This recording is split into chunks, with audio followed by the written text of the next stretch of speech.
let's do a recap of last session. As you guys know, we're in the Tomb of the Nine Gods. You're on level 4, the Chamber of Horrors. And as you've made your way through this level, you've found some horrors.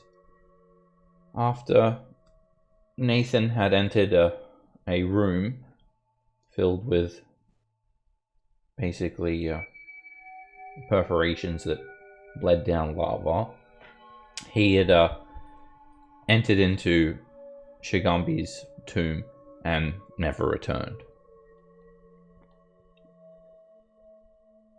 You guys were then forced to try and locate him. You weren't aware that he'd been destroyed, and you'd examined another room, and this room kind of looked like a little bit of a maze. However, in the center of the room, upon a pedestal, was the Black Opal Crown, a fabled treasure of Chult, of Omu, and it's a sought after item by the Yuan-Ti. Supposedly this Black Opal Crown will enable them to bring Dendar the Night Serpent back into the material plane and devour the sun once more, as it did many millennia ago. With the Black Opal Crown in your possession, there was a problem. It wasn't just the Bodax that crawled out of the Sphere of Annihilation that was the problem. It was the fact that you guys were trapped in the room, and the only way to get out was to pose in a manner depicted on the interior slab that was blocking your way. And the pose had a hooded, faceless humanoid holding up his right arm, severed at the elbow. And after much debate, Orion took the plunge and he stuck his arm into the Sphere of Annihilation, severing it down to his elbow. You're able to get out of the maze room, and you continued making your way down the halls, where, upon a little bit of deliberation as to what to do next, you'd encountered this glowering tomb guardian that seemed to have this green flame imbued within it. You guys defeated the tomb guardian, and it broke into pieces. Chunks of green glowing stone have scattered all over the ground, intermingled with the sections of armor. And Torin and Zev had been grabbed by these stone arms that seemed to be grabbing people all over, and had pulled him into the wall, turned him into a bas relief. You remember being dragged into the wall, Torin, and the next thing you recollect is being deposited back into the room. You've got no memory of what has happened or the passage of time since last time you played as a player. So, here you guys are. We'll see if Millhouse is here soon. If not, those stone arms are going to grab him until he gets here. Maybe up until you guys leave this room, basically. So, here you guys are. I guess the first thing you'll notice, Torin, is that Orion is missing an arm, and you'll also encounter someone you've never met before, Zarlok, a barbarian. Hi, Torin. I wave my stump at him. What happened? Can I help you? I don't have any spells left, so it's a long story, but good to have you back. Zarlok, Torin, Zarlok. Hi, Torin, but that's what he said. Who are you?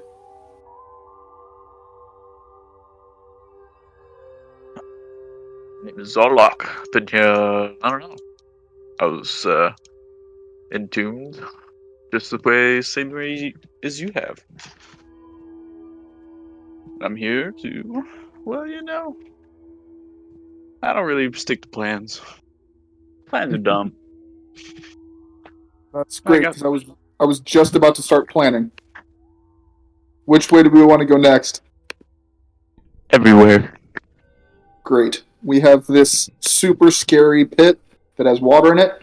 We haven't explored this way, and there was like a shining portal or something down this hallway to the left.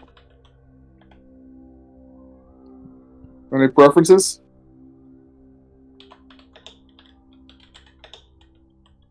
Not the pit with water. Yeah. Sure. Like swimming. That's fair. I say the hallway to the left with the shiny thing. You mean this way? That way. Okay. I'm getting mixed signals here. So, you've been down this hall to the south, cutting your way through the cobwebs. There was a strange mirror at the end of a hall that you haven't explored. And then down this 10-foot wide hallway, there is a unique looking door with what looks like snake heads protruding out of the wall. And then there is a 5-foot wide corridor that leads to a set of steps that descend to what looks like a treasure chest, and then continues onwards to a room beyond.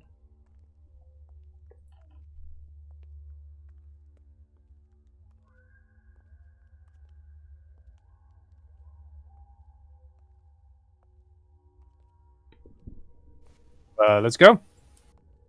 All right. Sorry, I'm a bit late. Had to deal with a toilet frog. Okay.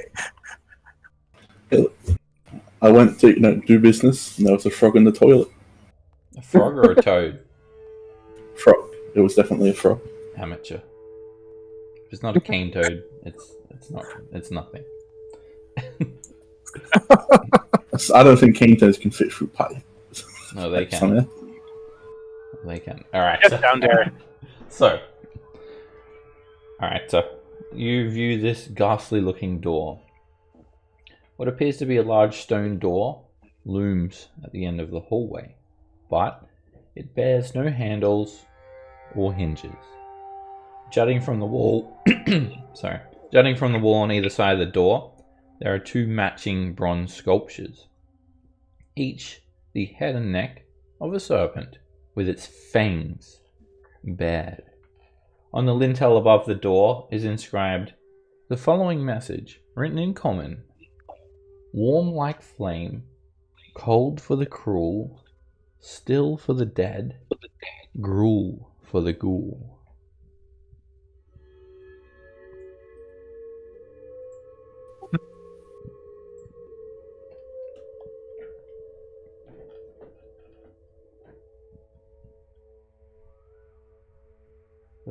The serpent heads have sharp, pointed fangs, and they're facing each other just in front of the door. The door is not really a door, it's just a stone slab blocking your passage.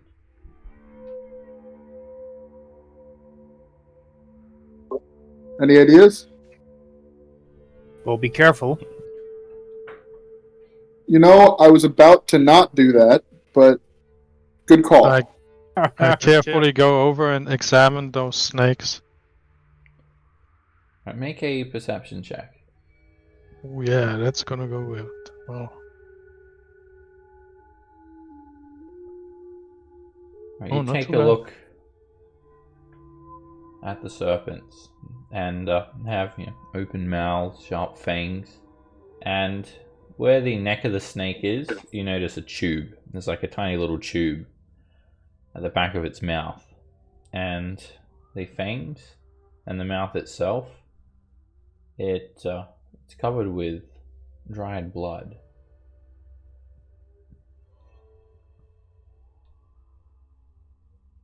guys, there's some blood in these snakes.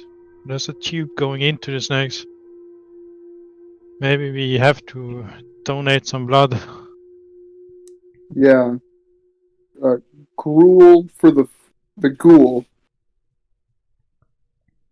does that mean that we have to feed blood into these, and they would feed ghouls somehow?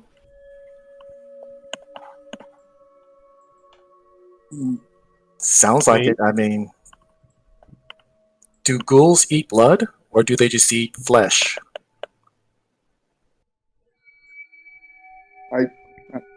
Is there a check we can do for that, Seb?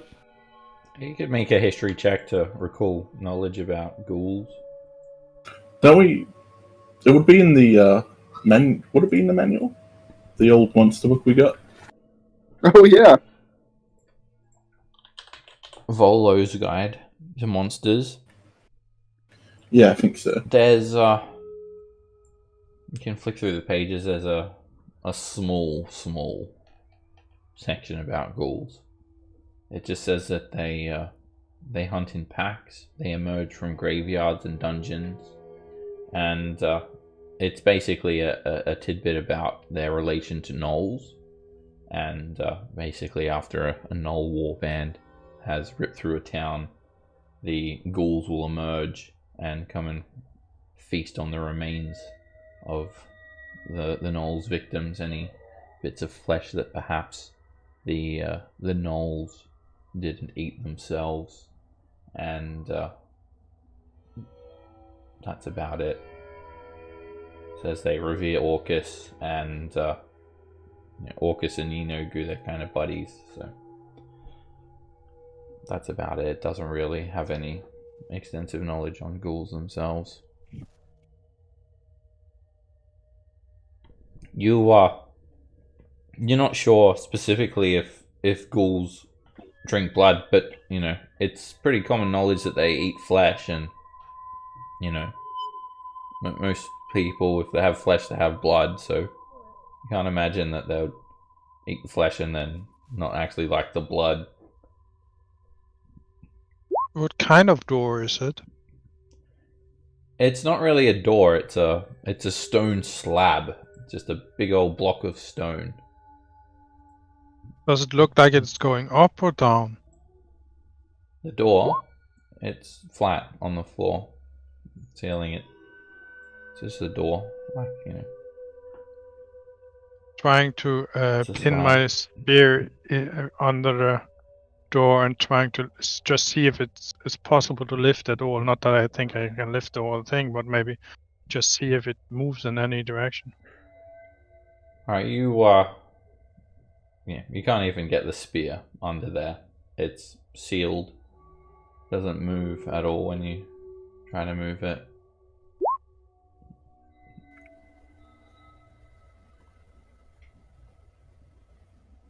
Eridani, is the door giving off heat, or is it cold? What's the temperature of the door?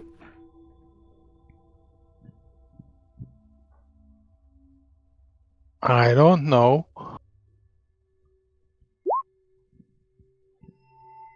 Have I somehow become the guinea pig? Well, you are in front, so I'll have a look.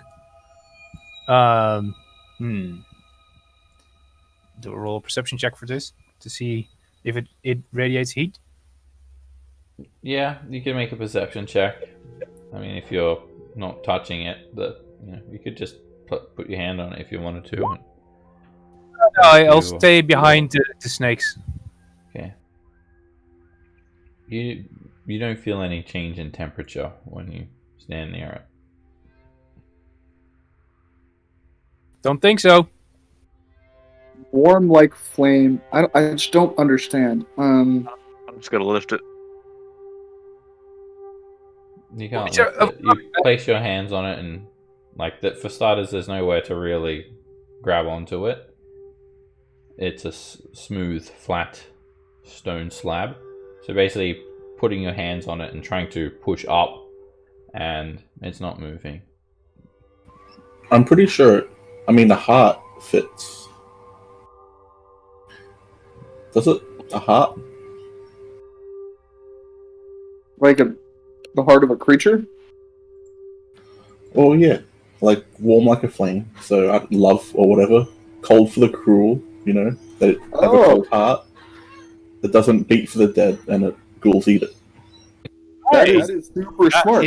That Ah, would Zarlok, work. You take a look at this door, and it probably weighs about 1,000 pounds. There's no way that you'd even physically be able to lift it by yourself. Even if it was openable or somehow stuck, you feel like you're just not physically able to lift such a heavy mass. Yeah. I know somebody who could have lifted it.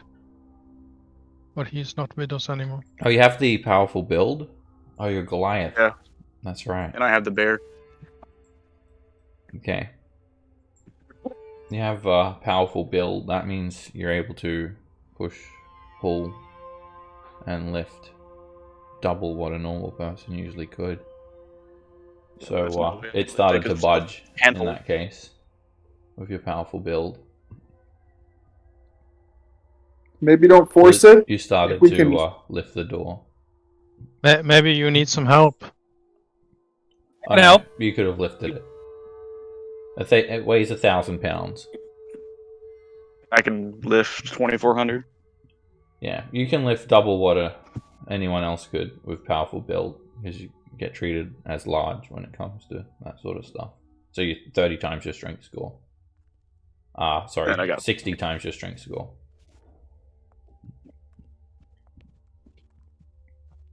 So he started to lift it, or? Yeah, you did. No, it did start to move slightly. Before we force this, do we want to try to find a heart somewhere and shove it in these snakes? I think Milhouse cracks the puzzle. I feel like if we force it, we might set off a trap. are we really? Boring. Are we going to find a living creature down here? Yeah, what's... Are you volunteering, Alright, Oran?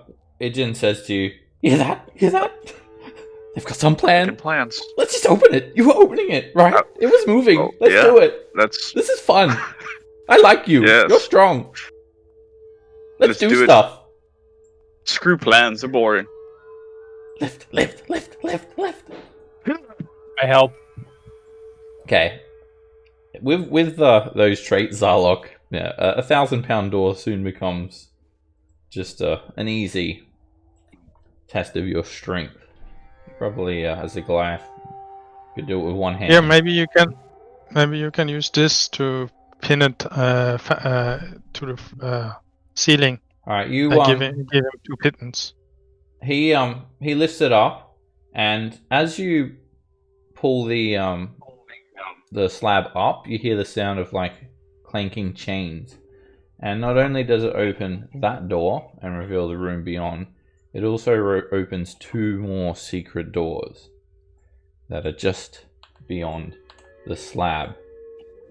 And stuffed in these secret doors are 3 ghasts. 2 of them spill out immediately. They look like grey-skinned humanoids. They have long tongues, sharp fangs, sharp elongated claws, and they just feverishly burst out of the secret door. Hissing and screeching and slurping and trying to bite.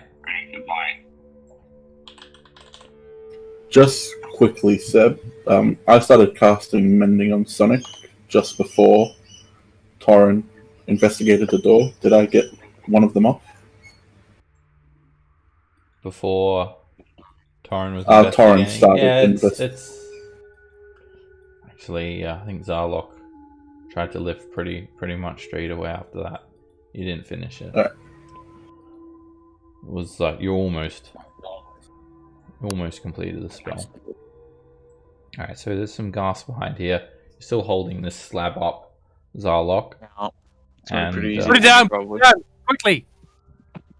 Get one stuck underneath it.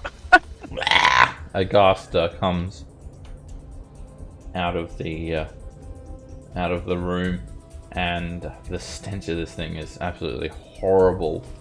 It squeezes in with the other ones, and it tries to shove you back, Torrin. Make an athletics or an acrobatics check. the athletics.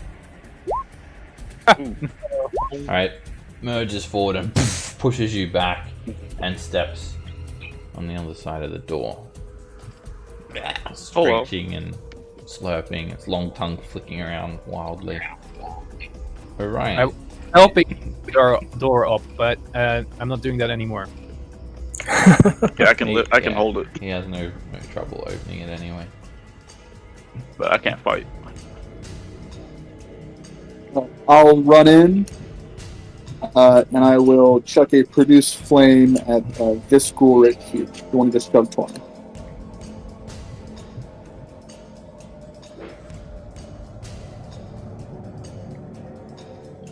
It's a mess. The little ball of flame just goes in between everyone and disperses on the ground. Lollard. I'm gonna cast Bless at level 2, Oh, and that should get Zorlok, Torin, Millhouse, and Eridani, I think. I like this new Lola. you're next. I become wise in my old age. And after that, I'm going to step back to this point here. And that is going to be it for me. Another ghast emerges, screeching and pushing its way forward. And it's going to jump at Eridani and try to claw her. A long claw misses, swings through the air.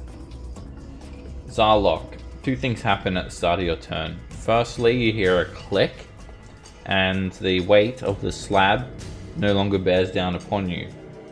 And secondly, it's this overwhelming death stank coming off the ghast. It just smells like a corpse. These things are horrible. Make a Constitution save against poison. The stench of the ghast doesn't bother you. You're immune to it. Does not affect it at all. That one or the other one smelling pretty bad too. The general stink. You couldn't really pinpoint Okay. which one is smelling worse than the other, unless you really wanted to Alright. focus on that. But the smell, the ambient smell around you, does not bother you.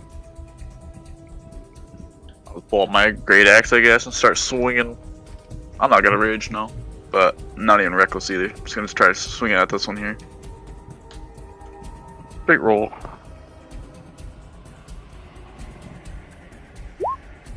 Hit. You swing the axe down. 17 points of damage. Like, despite these creatures being undead, they don't have rotten flesh like a zombie. Their flesh is smooth and grey. And you slash through it and this putrid black blood starts to spill out all over the ground.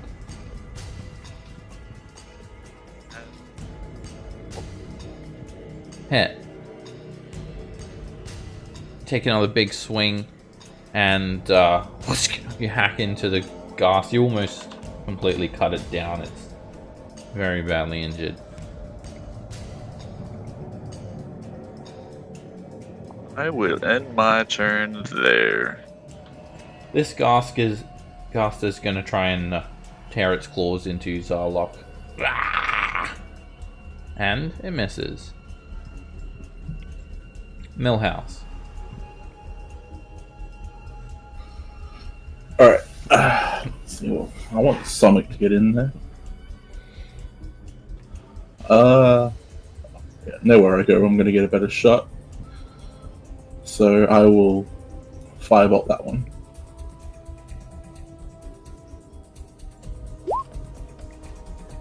The firebolt flies across the hall, slams into the ghast, knocks it up against the wall.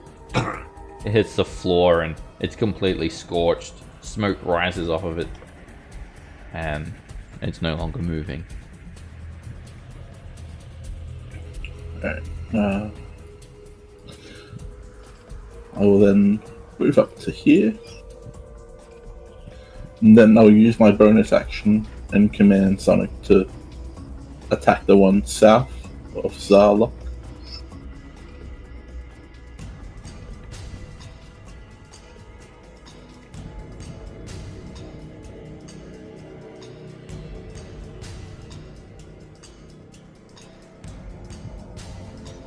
I clicked it. I don't know if Roll20 is doing Roll20 things. Click it again for good. Oh, there we go. There it is.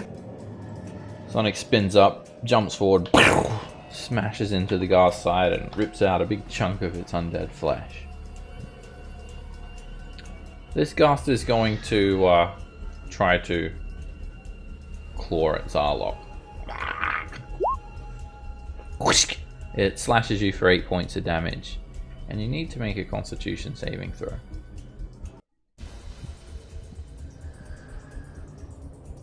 You start to feel this, some sort of, similar to a poison, start to take hold of you, and your muscles begin to seize, but it doesn't bother you. Zarlock. The ghast ends its turn now. Eridani. I take aim at this ghast and fire 2 Eldritch Blast at it.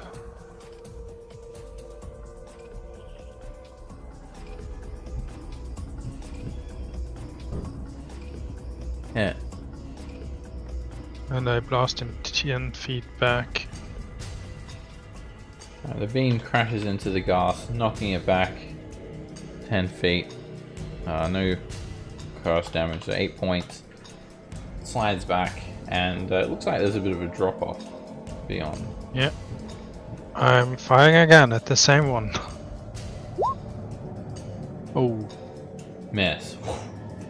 It ducks, and the beam just goes straight over the top of its head. I concentrate for 2 seconds and quicken another cantrip. So I fire 2 more. Oh, you didn't add your bless. Huh? You should roll bless 1d4. Oh. Because you're probably gonna hit.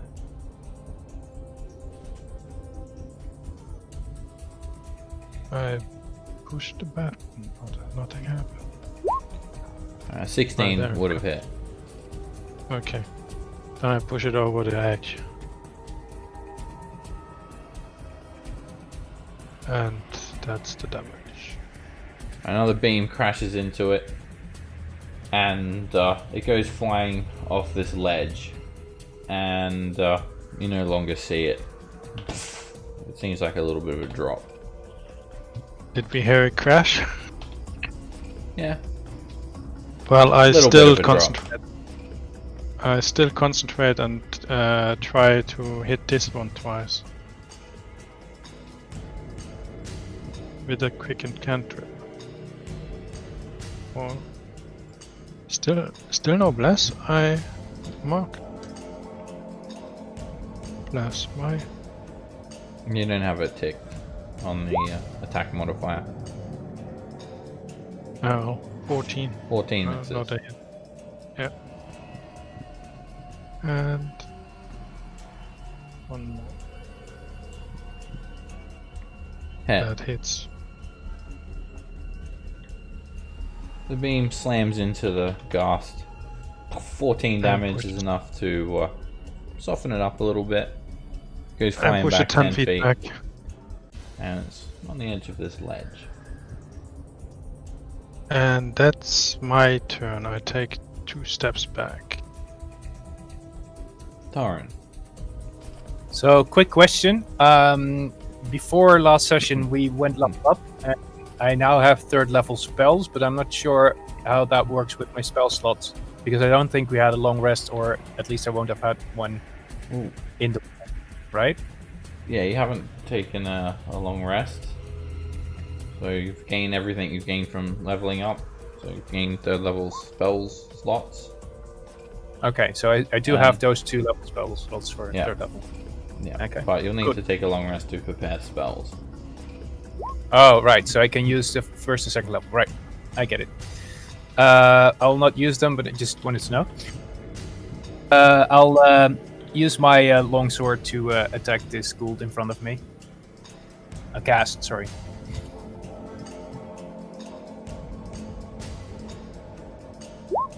Hit. You slash into it, and it's looking bloodied now as you're just slicing through its sleek grey flesh. I'll hit it again.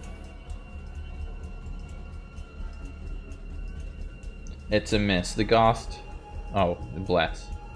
That actually hits. Just. It grabs onto your arm and tries to like disarm you, but you continue pushing the blade down and start slicing into its neck. And as you're embedding the blade into the ghast, it's struggling with you. Grey blood is just spurting everywhere, and it's still hanging on.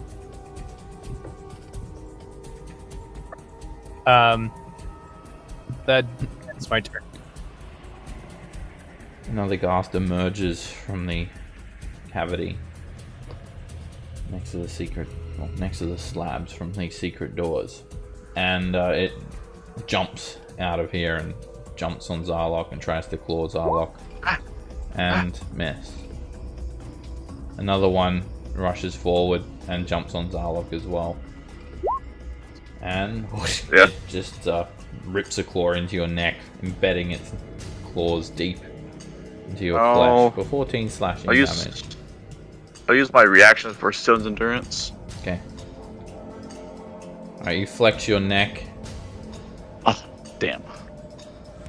Plus your con mod. 5 damage. Alright, you negate 5 of that, so you take 9. And you'll need to make a con save against the ghoul's paralyzing touch. You're not affected.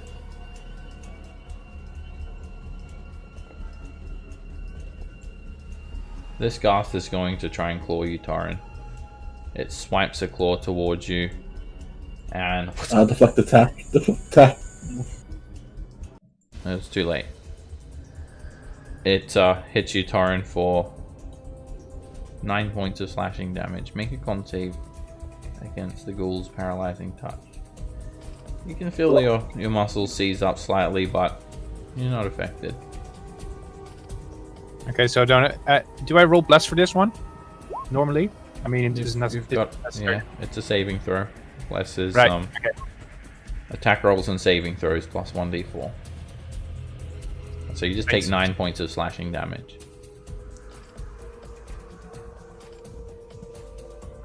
Orion. Produce flame on this one.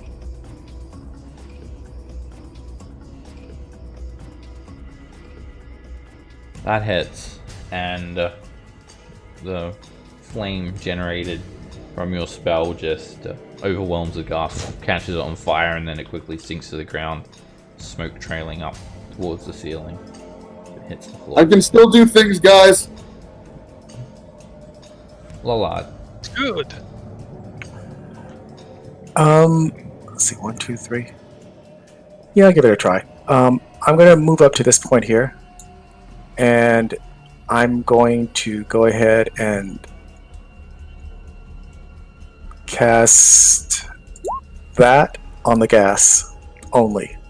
Okay, you hold up the mace of Wongo, and this radius, 30-foot radius, a shockwave of frightening energy washes over the creatures, and both three ghasts, and the two closest to you are affected. They start shunning you, turning their heads to the side and holding up their claws to cover their faces, and on their turn they're going to start running away as far as they can get. Okay, that should be my turn. Zarlok. I would like to I'm just gonna swing at him twice. Normal. Oh. Miss. Was it deep? Oh, do you? Yeah, a nat 2. You've got it in there. The Gaster Yeah, I do. ducks underneath the axe swing. Fortunate. One more. Hit. As it runs up to you, you clip it with the axe for 8 damage.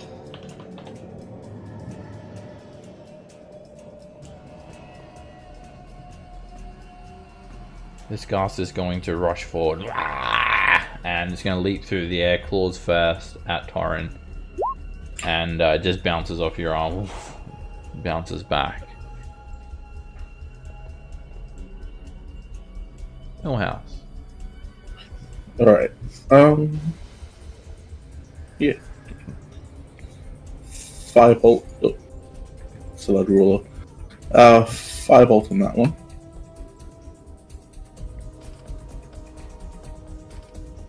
That's a hit.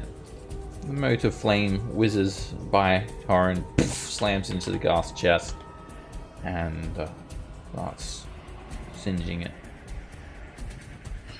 And I'll use my bonus action to command Sonic to also attack that one. Sonic spins up and just blows a big chunk out of its chest. You can see rotten, undead organs, entrails spilling out, but it's still screaming and coming at you guys, even in this decayed state. Right. And that's me done.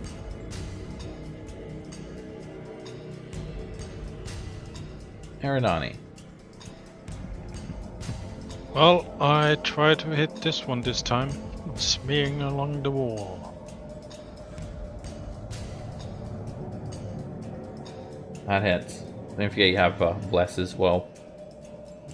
The beam just goes straight through its chest, cutting a hole completely through it, and the Ghast finally drops to the ground, dead. And then does sphere disappear? I don't know. So I just fire again on this. There's a checkbox for Bless up beneath all your attacks. Click it and I turn it on for you. I had one on global. That's for global I think you had the save saving modifier, throws. okay, Yeah. There's an attack one and No a one that saving one. wasn't working. It would be nice if there was just a single button. Oh yeah. The spell fizzles. The second beam just doesn't come out right, and a puff of smoke comes out of your hand. It's the wrong place to stand, I think. I move south. Torin, you actually you're smelling this stench, Torin, but it's not strong enough to affect you from where you're standing. Good to know. I'll step up to smell it. No, just step up to fight. And I'll attack this one in front of me. Alright, it starts to become a little unnerving, but you haven't been inhaling it for long enough to be affected. I hit one as smite. Miss. The Ghast stuff ducks. They're very quick. And then it kind of slams its hands on its chest and hisses at you. All the while trying to evade Lollard. Well, I'll try again. Hit. I think it should have added to the bless now, right? Did it do it? No, it didn't. But you have to... I'll fix it. You have to actually type in the name for the thing and then what you want it to roll. There we go.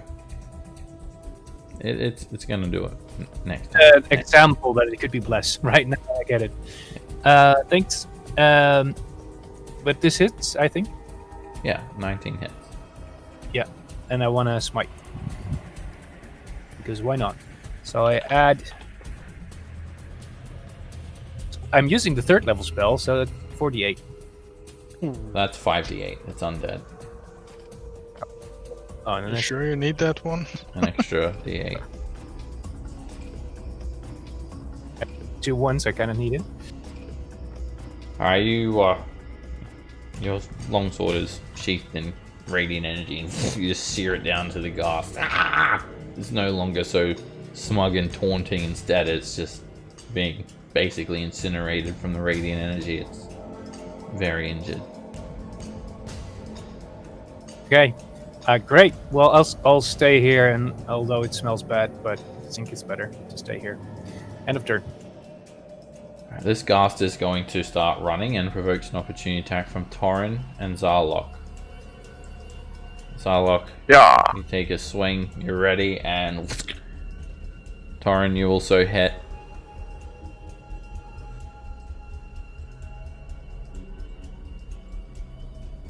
Alright, 26 points of damage. He's like lopping off the ghast limbs. It's basically limping away, but it does continue running.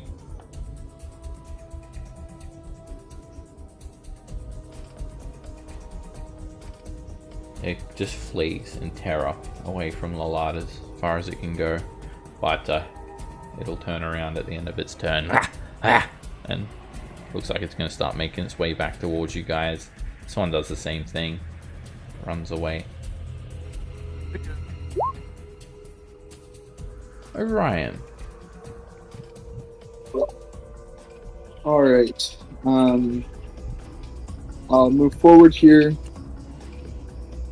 and I will ready a produce flame for the next ghoul that pops his head around the corner. Okay. You summon this fire in your hand, getting ready to throw it. Lalad. If one of them pops around, I'm going to have a cantrip ready, just Sacred Flame, and I'll. That does require concentration, so you will lose. That bless. does. Okay. So let's keep the bless going, and then I'm going to go ahead and just stay where I am, and just see if they do come back. Okay. Zarlok.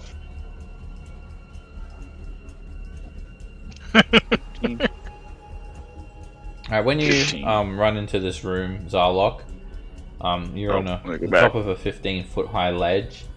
There's a throne standing on a ledge to the west, and then shuffling around the room over here are these gaunt humanoid figures in dusty robes, and they're actually painting the wall, and there is this huge illustration on the wall here, but they don't seem to be really paying any attention to what's going on.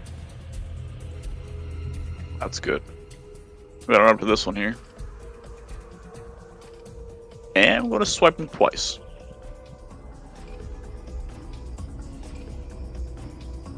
For Yeah. 23 on the first one? Okay. And you decapitate the ghast. Lop its head clean off of its shoulders. Alright. Great. I'm just gonna throw a javelin at the other one. You pull a javelin, toss it across the room, direct hit. It hits it straight in the neck and knocks it to the ground dead. Back 10 feet. I like this new guy. Millhouse. Alright, well, that's as far as I can get. So, I can see him. Firebolt.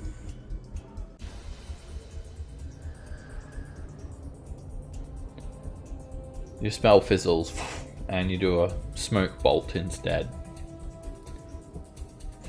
Alright. Sonic. Come out.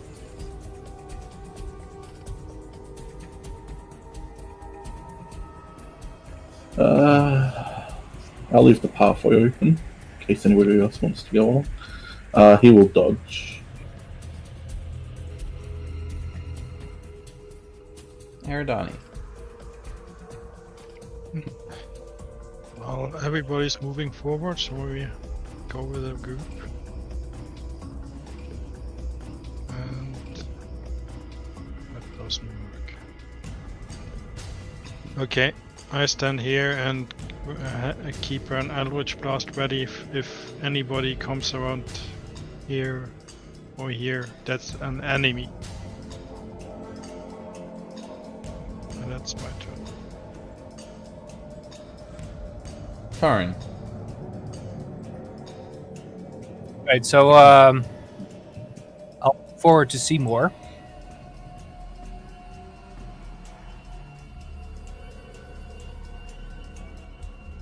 So I think there's one still here. I can see it, I think. Yeah, you can vaguely see a Goth fleeing from Lollard still, and these disgusting creatures. One of them has kind of turned to face you, and you notice that where their eyes should be, they have stitching. Their eyes and mouths are stitched shut. Just I'll switch to my crossbow, and I guess I'll first kill the ones that we fought first. So I'll shoot at this one. Where is it? Right there. Well, that doesn't work. you fire your crossbow into the wall. Miss. These are tried. Next one. You don't use a shield, Torin?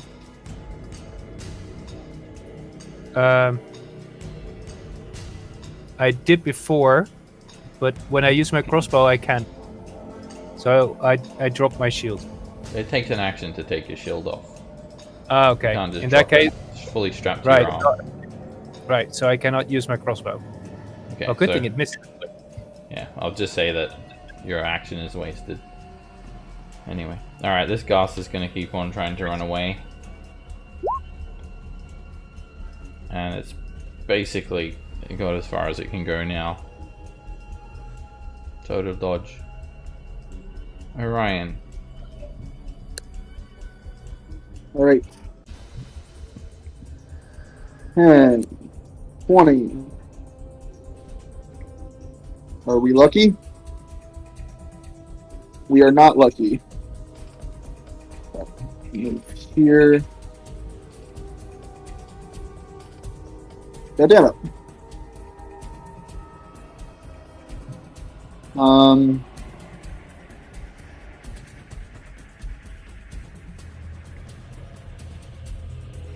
I still can't reach it. I thought that would get it. That's how grids work. You move towards it to find that you are actually no closer towards it.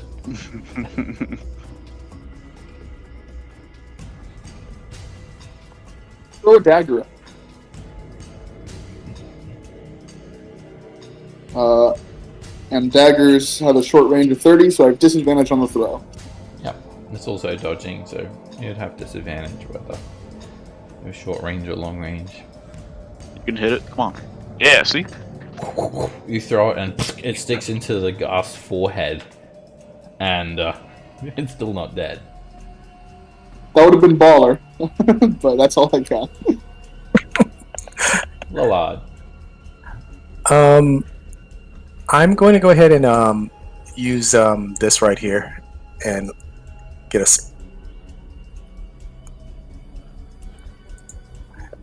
spell slot back Okay. as I'm moving to this point here. Alright, you you're not attuned to the Pearl of Power. I'm not? No. Oh. Well, then I guess I'm going to give that to someone else who can use it better than I. I'm just going to move to that point there, and that will be my turn. And that should move those guys a little further. Okay, yep. That should be my You don't turn. want to attack the Ghost? Actually, what I do want to do is this, but that's the reason I wanted that Pearl of Power. Okay, but can't do that. Yeah, you need to be attuned to the Pearl of Power to use it. Yeah, Well, because I hate to use a higher level spell slot. That'd be kind of a waste. you don't need to use a higher level spell slot. That's what cantrips Well, no, are no, no. invented for. Yeah, I was going to, yeah, let's go ahead and throw the cantrip, but I was going to try to heal someone, but that's fine. Let's go ahead and do Sacred Flame on what's distance? 60 feet. That one there. That should be about right, if I'm right. You're easily within 60 feet. Yeah, because that's 40. Yeah, okay. So It jumps out of the way. 19. okay, then that's my turn. Zarlok. I'm just gonna toss a jab from here. Disadvantage. 27. Direct hit. You impale it through the chest.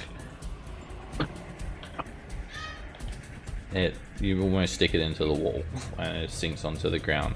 This blind creature, it climbs over the garth and heads down the stairs with a paintbrush in its hand. Solid. Pick up my javelins. These creatures all seem to head downstairs now. Alright, I'm going to describe this room to you guys so you actually know what's going on here. The 1 minute spells are going to expire. Bless will go down. And what are you concentrating on, Eridani? The cantrip, Okay. but nothing happened. Okay. Alright, so this room is vaulted. The ceiling is kind of raised up on an angle above you. It features a 10-foot deep sunken floor. It's surrounded by ledges with no railings. They're the ones that you're standing on. Most of you are standing on. There are some alcoves along the ledges, north and south. You see them over here and over here.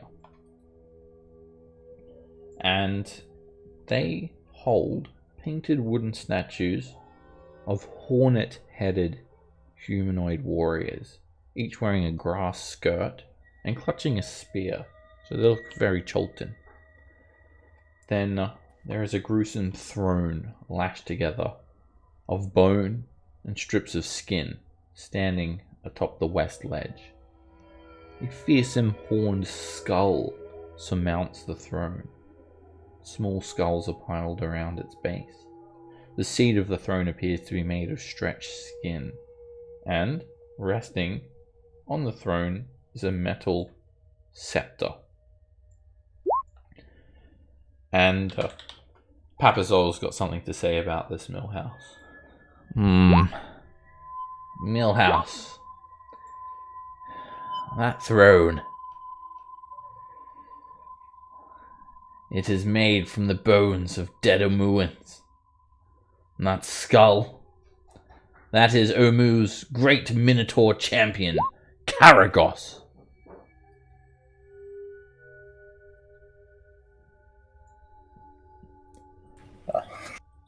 Thank you for blessing me with your knowledge, Papazot. I will relay that to the rest of the party. Yes, you shall.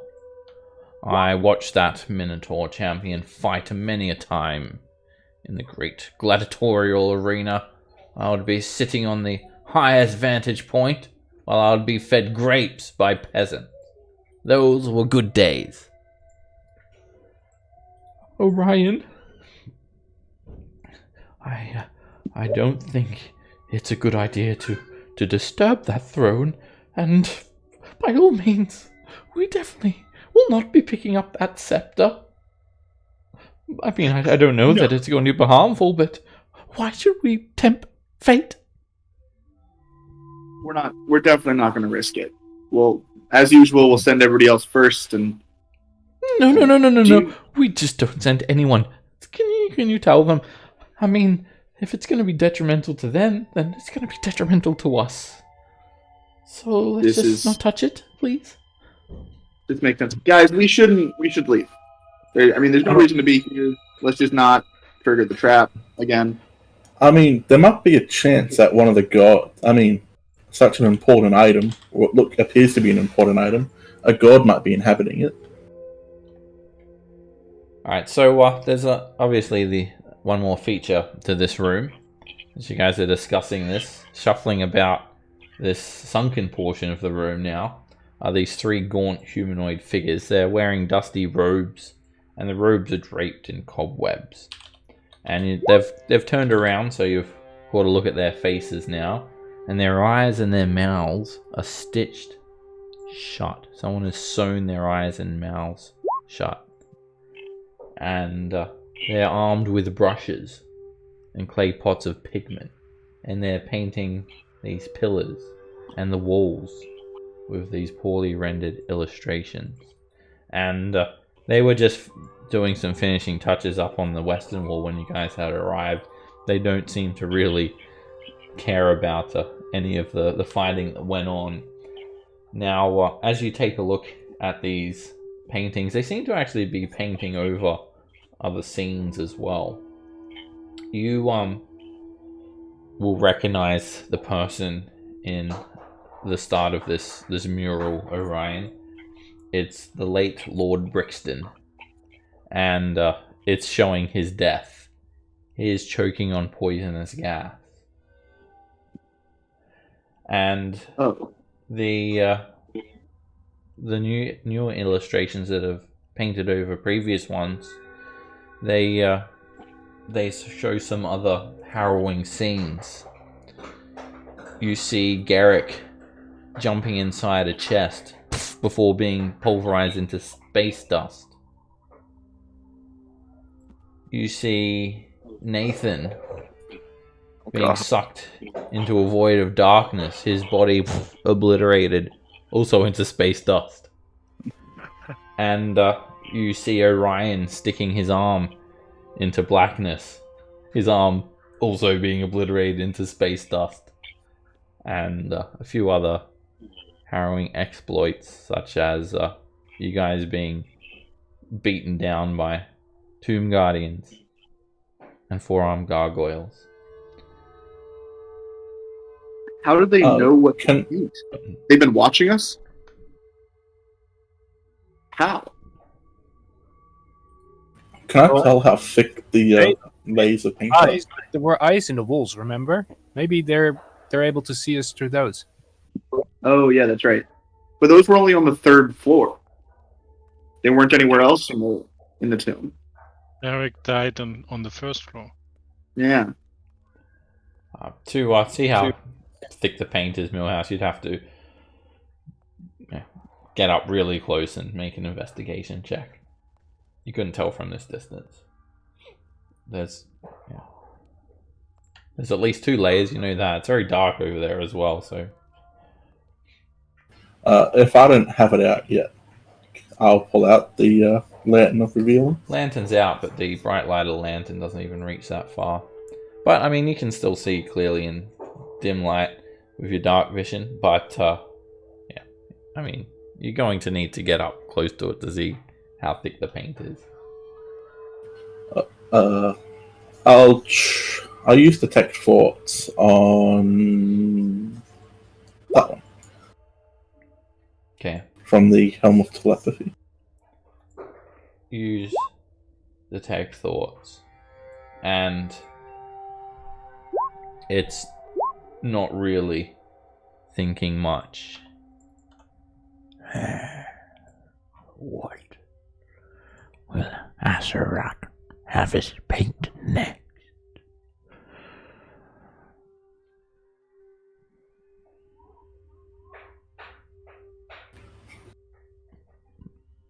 I will relay to the party that, there's nothing inside those heads. I used to detect thoughts on them, there's nothing in there. Just painting. Alright, well, how about this? Let's leave. Whoa. And maybe in the hallway we can find some secret doors or something, and something less dangerous than where we are. How about let's not take any suggestions from peasants trapped with cowardly trickster gods? Exactly. Orion, your job is to go stand on that button. That, full no. I'll be over here, away from all the danger. That's the safety button. Look at it's safe. Look at it. I'm not a dumbass. I have seen those buttons before, and if that's the last, a skeleton will pop out and try to kill us. What do you mean? We just stepped on that one and nothing happened. It turned green. Green's good. Well, how about you go step on it? Green's good. Because it's your job. I don't want to take your job away from you. It's like the one useful thing you can do. Step on buttons. Yeah, exactly. Stand here I've already gone in. Is that okay? summon a mage hand and try to push the button down. Mage hand can apply enough pressure to push this button down, and it doesn't quite sink into the floor. It pushes it down, but not enough to sink it into the floor and cause it to pop up and glow green. You must need more weight. Another mage hand. Anyone? What? This is you, Ryan. Hi there, painter. Hi. I'm talking to this one. Do you have a second? They just continue painting these pillars, and they show they're painting an image of Millhouse being shot with beams coming from eye stalks out of the walls, with a four-armed gargoyle with a Richter's grin on its face looming over Millhouse as he's basically like thrown into its clutches.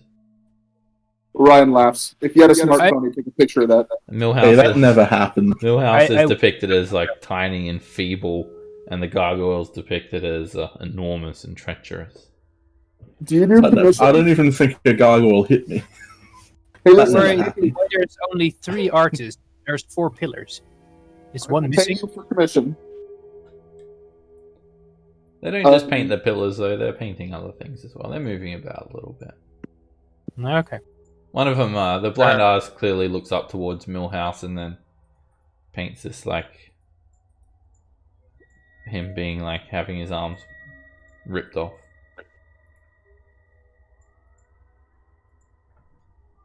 The mace. We have to find the twin for a mace, don't we? Is it a weapon? Just take it. Just take it. Maybe that's the twin for something else. The mace, is it made of iron? It's not a mace; it's a scepter. So I guess it's very similar. And, Okay, yes, sir. Yeah. Yeah, it's made of iron. It has There could be a god in it. The head, how it like the handle is iron, or it looks to be iron, and the head is a green tinged metal, and you'll recognize it as adamantine. Nice, but I don't use maces. It's not a mace, dude. Very similar. I mean, you could basically use it as a mace. It's not. It looks like a mace to me. So sorry. It's more of a. It's more like, you know, a scepter. You wouldn't use it as a weapon. It's more of a. You hold it. You know, a monarch would hold it and point it at people and say, "You stand on that button," like some sort of, you know, ruler. Sounds like something for Millhouse. The figure here, can I turn them or anything? The wooden statue, it's I mean, it's just standing here in the alcove. You could turn it. It's like a freestanding statue. I mean, it's weighs about 150 pounds. I don't know if you are strong enough to I move can't it. turn it. You could probably like shuffle it a little bit around. It's quite hefty. I look for secret entrances behind the figures. You can make Each a figure. perception check for which one? For the one you're standing in front of? Yeah. Okay. It's in a dark alcove, and perception check would be at disadvantage from lightly obscured. Milhouse, come over here with your lamp. Nah. You light up a torch. How about you do your own peasant Exactly. things, peasant? Tell him, Millhouse. That's what I was Yep. telling him. Light up your own But- torch. But haven't You we can't- found secret doors behind statues Yeah, that well- lead to treasures and so on? We take Then out a find them. torch and bring one over. The problems with peasants' opinions, Millhouse, is they don't matter. Exactly. How hard is it to light a torch? I know. I'll Can't light a rely on torch. them for anything. Oh, well, peasants, they lack skills, Millhouse. They don't have any sort of education or training. They're good for labor, and that's about all. Oh, I don't see anything here. You're at Maybe disadvantage, someone- Aerodani. Let's see if you can roll lower. Let's see if we can get that down Well, to okay. a natural 1. I don't want to use my natural 20. Alright, you examine the statue and the walls around it, and you don't notice anything special in that alcove. That alcove. Yeah. Alright, It- check Nothing there? all the alcoves. yeah, I will because push when the you button. stand here, you can't see into the other alcoves, and Yeah. you wanted to search them all, you'd have to do a different perception check for every individual alcove. So that was only for one alcove. Yeah, I tried to push the button without getting caught by that blind artist. Okay, you can jump on it, and the blind artist, they don't seem to really care about you guys moving around this room. I lighted a torch to help Erdani, and he didn't find anything there, so I'll check the next pillar. Okay, alright, so you've got a torch out, Torrin. Yep. I think you've already got like a light Yeah, cantrip I have- or something. Yeah, I have a light cantrip on. Okay. Alright. You're so good at finding secret doors. Go check every one of those. Yeah, I'm really good at that. You'll need to stand there, Torrin. If you stand there, you can't really see either alcove properly. Could you move? You can stand in the same space as someone else. You might be kind of touching their shoulder. I'm just being polite. You examine that alcove, and you don't notice anything special.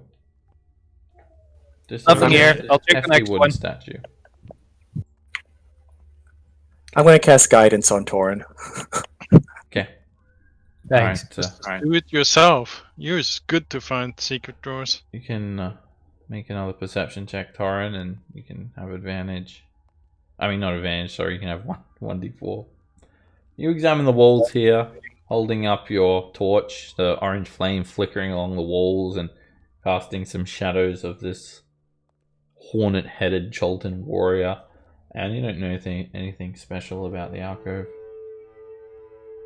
Nothing there, Erdani. Nothing. I'll have Alright. Sonic look in this one. Okay. I wanna see a good roll Alright, you've got your lantern up. and hear. You might need to stand with, like, directly in front of the alcove, otherwise his light doesn't, it doesn't get around the corner here. So that wall he would have disadvantage. I'll sit on top of Sonic. If you have, I'll sit on his shoulders. if it's darkness, you're only seeing in dim light. Alright, you guys inspect the alcove carefully, and you don't notice anything there. However, Sonic, he like nudges you, Millhouse, and he points to this section of the wall. How dare he? You're being rebuilt come the next long rest. He's gonna roll initiative, and then realize that he goes on your turn and you command him what to do. So he lets it slide. He realizes I'll that he's point- not physically able to roll initiative. I'll point out that Sonic found something suspicious about that wall.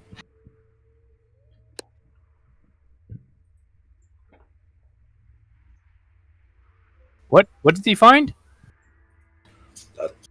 He can't speak, so he didn't really tell me. He just found something suspicious about that wall when I asked him to investigate for Right. strange secret doors. Okay, so check it out then, maybe. He's Go right if he's ahead. so good, let him check the other side too. Maybe there he finds more secret doors. You should still have a guidance on you.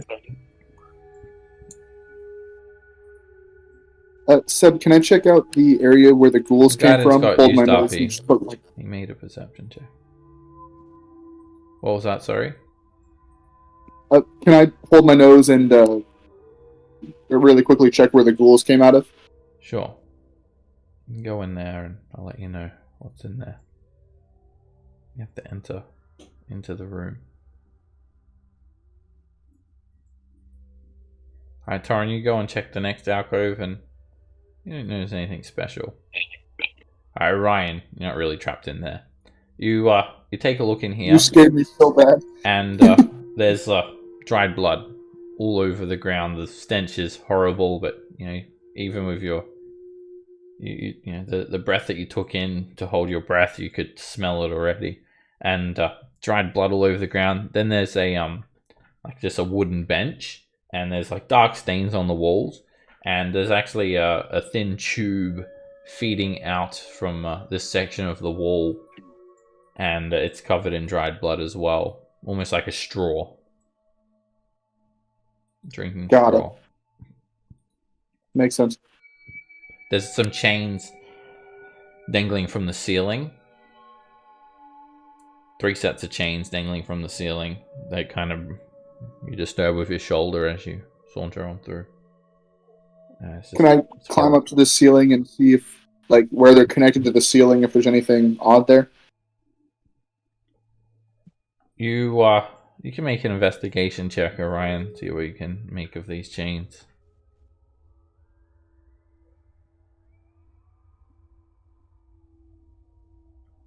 You're not sure.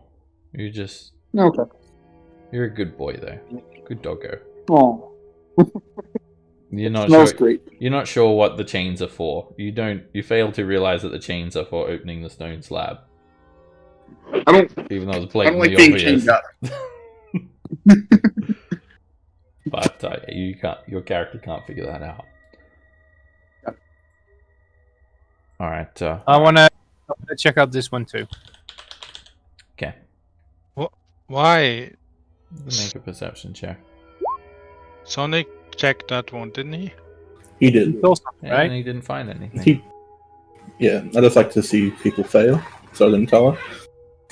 Oh, maybe Torrin doesn't know that Sonic rolled a 23.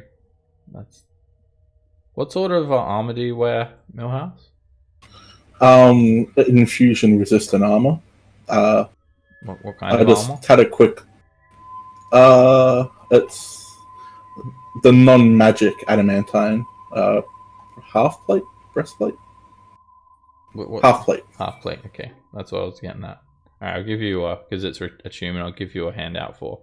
It's basically half plate of necrotic resistance. Also, could I have attuned to Orion's braces of defense? It takes a short rest to attune to an item. Oh, okay. Yeah, when you take a short rest, at the end of the short rest, if you focus on that item, you can attune to it. But you can't just automatically attune to things. I know it takes time. I was just wondering if I could just do it while I'm walking around, but I have to sit and no. attend Short to it. rest. Short rest means doing nothing more than eating or reading, basically. Breathing. You can't even walk around. Can't even You look. can't even Just, breathe. just no. stare at it. Breathing is too Oh, too strenuous. It's too dangerous. Ask Oberlucker. Alright, so You should take a short rest. you then. haven't noticed anything. It's wooden, like very solid, well-made wooden statues, but I mean they've got like hornet heads. So I mean they look strange, like grass skirts, spears, but other than that, there's nothing special. check out the area that Millhouse pointed out. Alright, Try to push on it, pull on it, punch it, kick it. Alright, you push on it, nothing happens. You pull on it, and you can't really pull on it because it's a flat wall. You kick it, and you hurt your foot. If you want to look at it, you can make a perception check. There's little bones Got it. all over the ground here, dust in the corners. Yeah, there's little piles of bones everywhere on this level. Piles of bones on the ground, in corners, just stacked up against walls. A few bones strewn across the floor here and there. Mostly tiny little bones and bone meal, dust basically of bones.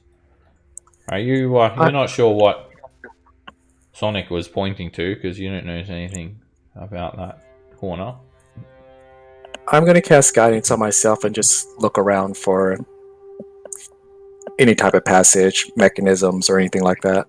Okay, you can make a perception check as well. Nothing there. Alright, you can see it now too, Lollard, when you carefully inspect the wall. Among the dust, there is a seam. So you can see an 8-foot high, 5-foot wide seam in this section of the wall. I mean, you wouldn't notice it unless you're really looking. Like, it's blended in to look like the rest of the wall. And it's also dust covering it.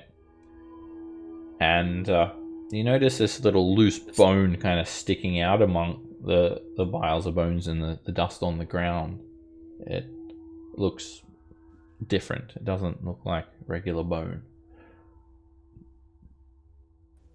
And I kind of turn to the guys and I kind of tell them Shigambi has blessed us with her wisdom and kind of grab the bone. Alright, when you grab it, it's like a lever, like a knob that you pull out.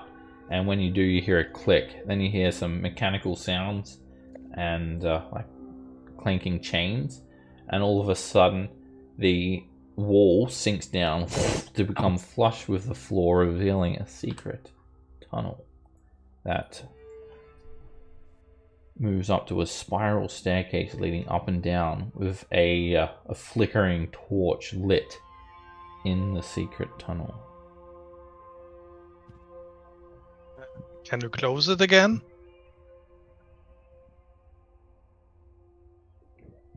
I don't know. I can guess I tried. Did I remove the boner altogether, or what? You pull it out and you twist it left, and then you can twist right and then push it back in, and the door closes again. Okay, all right. So yeah, we can close it again. Then it's gone. Questions, forever. my friends, before we leave this room. 1, does anyone want that strange scepter? 2, should we Adamantine, right? Yeah, the head is adamantine, so you can probably hit somebody with it. Eridani had me sit down. at leave the room. That's a good idea. And before we leave this room, should we take out this these pitiful former Well, let's or painters, not. our painters, or whatever? How about Before we do murdering anything. random people we find is like not the thing to do? You all on that things, people? they're just chilling. Are they undead? I do do we know if agree they're with undead? you, Eridani. Look at them. Their eyes and their mouths have been sewn shut. What sort of pitfall existence do these creatures lead? Whether they are alive or dead, or undead, I think it's just an abomination. I agree with you, Eridani. We should destroy these creatures. My friend agrees with me. She thinks we should destroy these creatures. Rest before we do anything reckless. Or we just don't do anything reckless. But that's my specialty, though. I mean, I'm not a smart guy, but someone's got to sleep at some point. Well, I mean, I reckon there's a god in that scepter, though. I mean, it's such an Yeah. important piece. I don't think so, just because it's not in a tomb. Why not? Well, I mean, Isn't every that- god has been in a tomb so far. No, I meant one of the banished gods is probably in that scepter. Oh, that is a fair point. We really no. We're still looking for Slugman, but yeah, chances are, item on the ground probably has a god in it. Oh, by the way, we found a way up to the tomb guardian with the last eye, probably the one behind the window. If these stairways go up and down. Wait, this is a stairway? This secret passage we found? Yeah, Wait a minute. Does the stairway go down or up? up and down. You Yeah, said. it's a spiral Oh. staircase. There is a lit torch in a sconce flickering along the stairs. Stone stairs and up and down. How about this? It sounds like people are ready for rest. Can we do a short rest? Would that help people? Oh, man. Do something? Millhouse. Yeah, Millhouse is feeling pretty good. yeah, we could do that, but I'm not sure where would be the right place to do that. Definitely not in here. In the secret passage. Yeah, but the Sleep secret on the passage stairs. has a torch, which means it's probably used regularly. Sorry, Millhouse, did you have a staff you wanted to give me? Yeah, I'll make yourself have some use, Orion. I'll hand over the staff of striking. I can't believe we just haven't been using this. I've been asking for quite a while if Oh. anybody wants it, and just nobody's Oh. taking me up on it. Yeah. Didn't we find that with some random dude that looked like a goat? Yeah, I think so. Oh wait, Zarlak wasn't there. What the hell is that? Big Hopefully I can stick. do this with one You know arm. what big sticks look like. I have a big stick. It's in my hands right now. Did you Pull out find his it javelin. in this dungeon or earlier? So,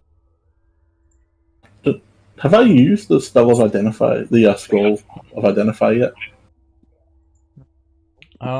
Yeah, definitely. I think I know I was trying to for a long time, but it just never happened. I don't know if I used it or not. Not sure. Do you usually put those items on your inventory?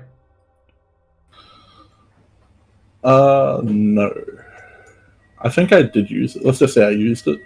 Okay, I can't remember. We wanted So I to remember- use it, but we didn't use it.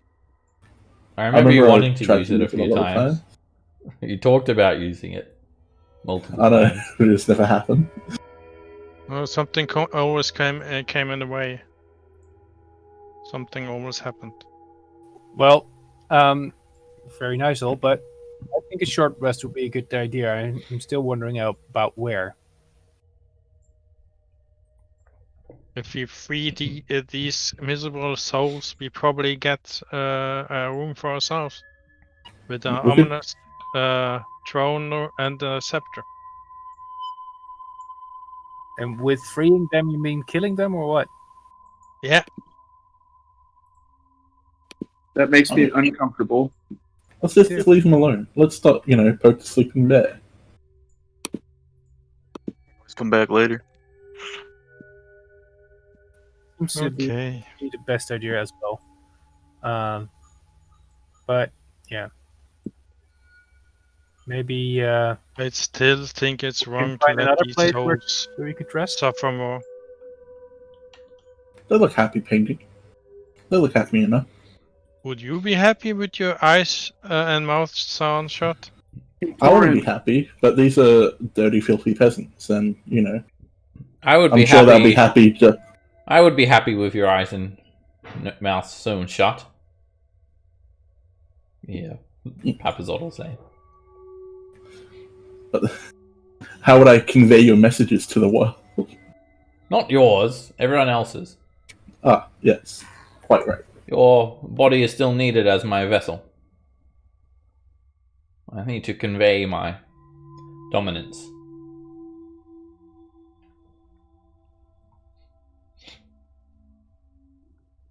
As you guys are standing here, you notice a thin streamer of bright light in the corner of the room that's just shot through the darkness all of a sudden.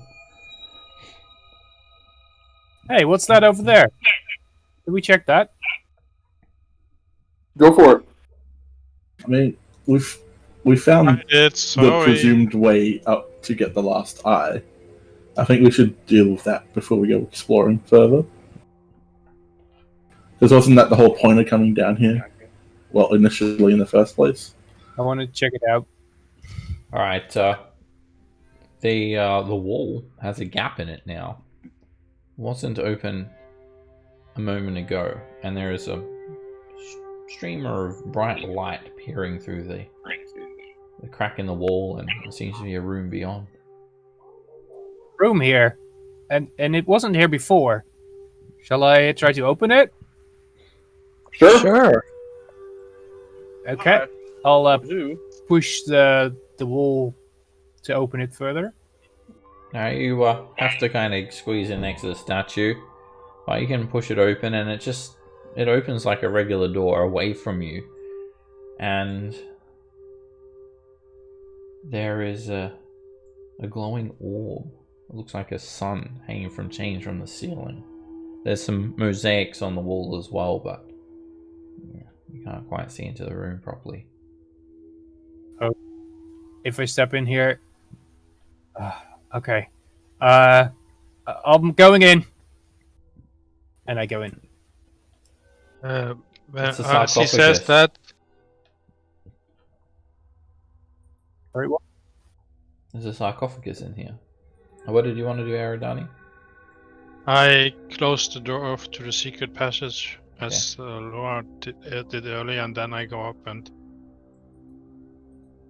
Alright, as you peer into this room, Taran, you notice that the walls are adorned with tile mosaics.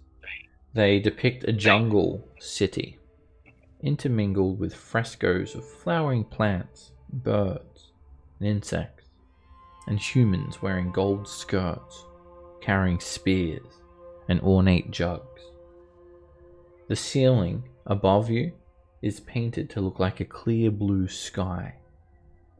And there is a small, bejeweled cockroach resting atop a black basalt sarcophagus in the middle of the room.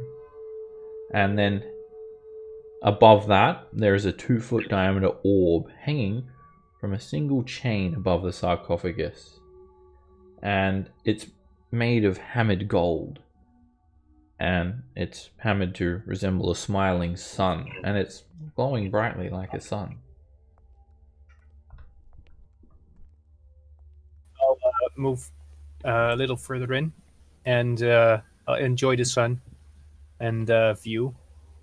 Is there anything I notice from these pictures? Is it something I recognize? Or It looks like the city of Omu and the Omuans, but they're not just Omuans. They're wearing gold skirts. These are Omuan royalty. This is a royal's tomb.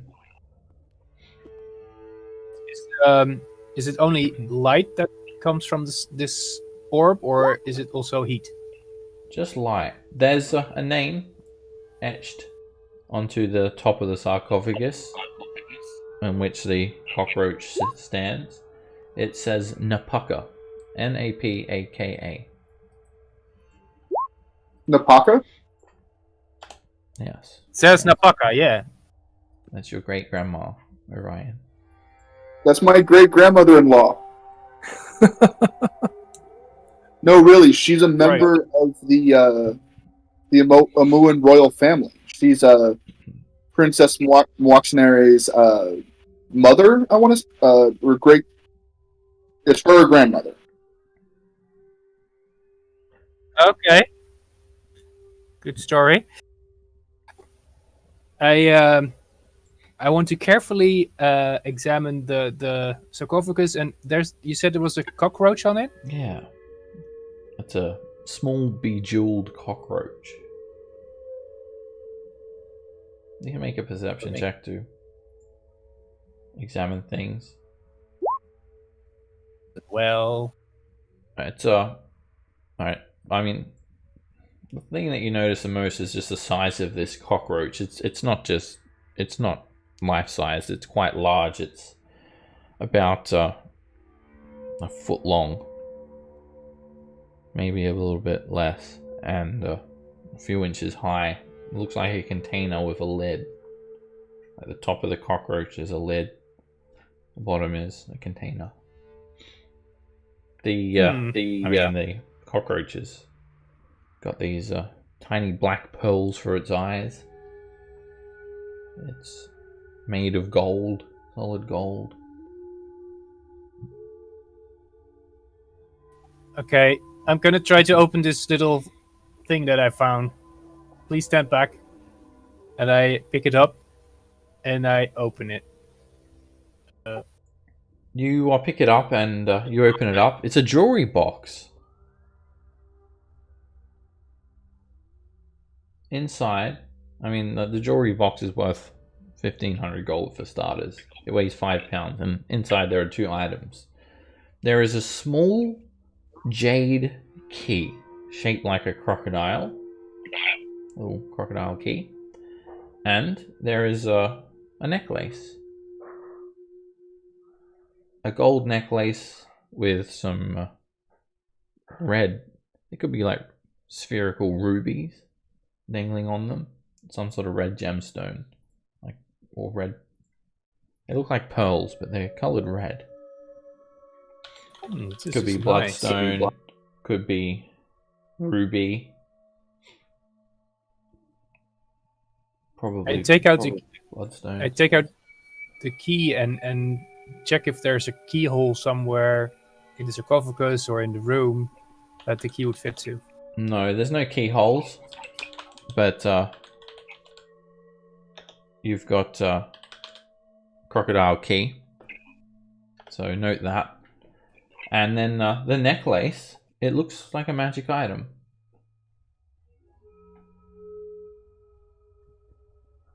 It's a magic necklace. Okay.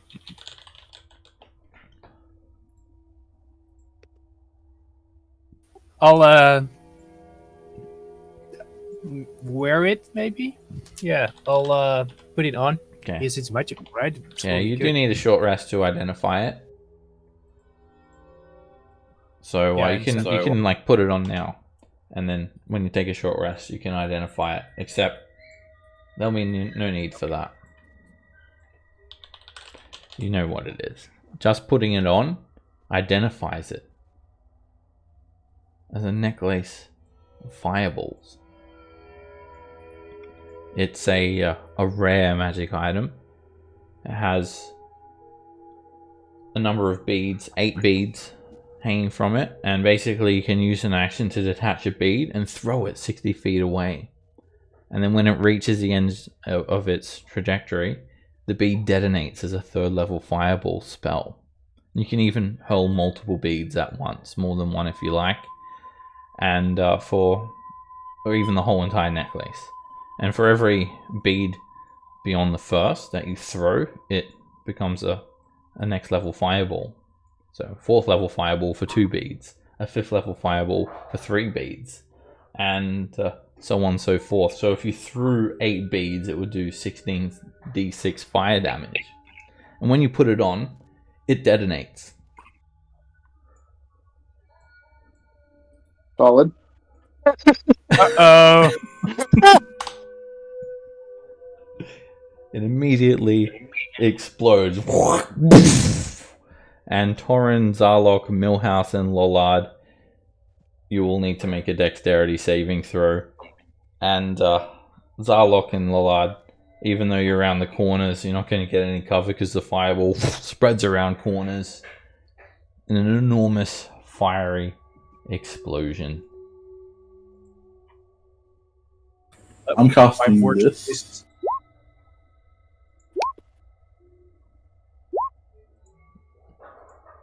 You automatically fail the save as well. Sorry, Torrin. We have it Yeah, around your neck. There's no way to avoid it. All 8 beads detonate. Oh, God. And Zarlok, you actually... where are you standing? You can see the effect, so you still have your danger sense. You don't need to see Torrin, you need to just see the fireball coming at you. and you take 34 fire damage.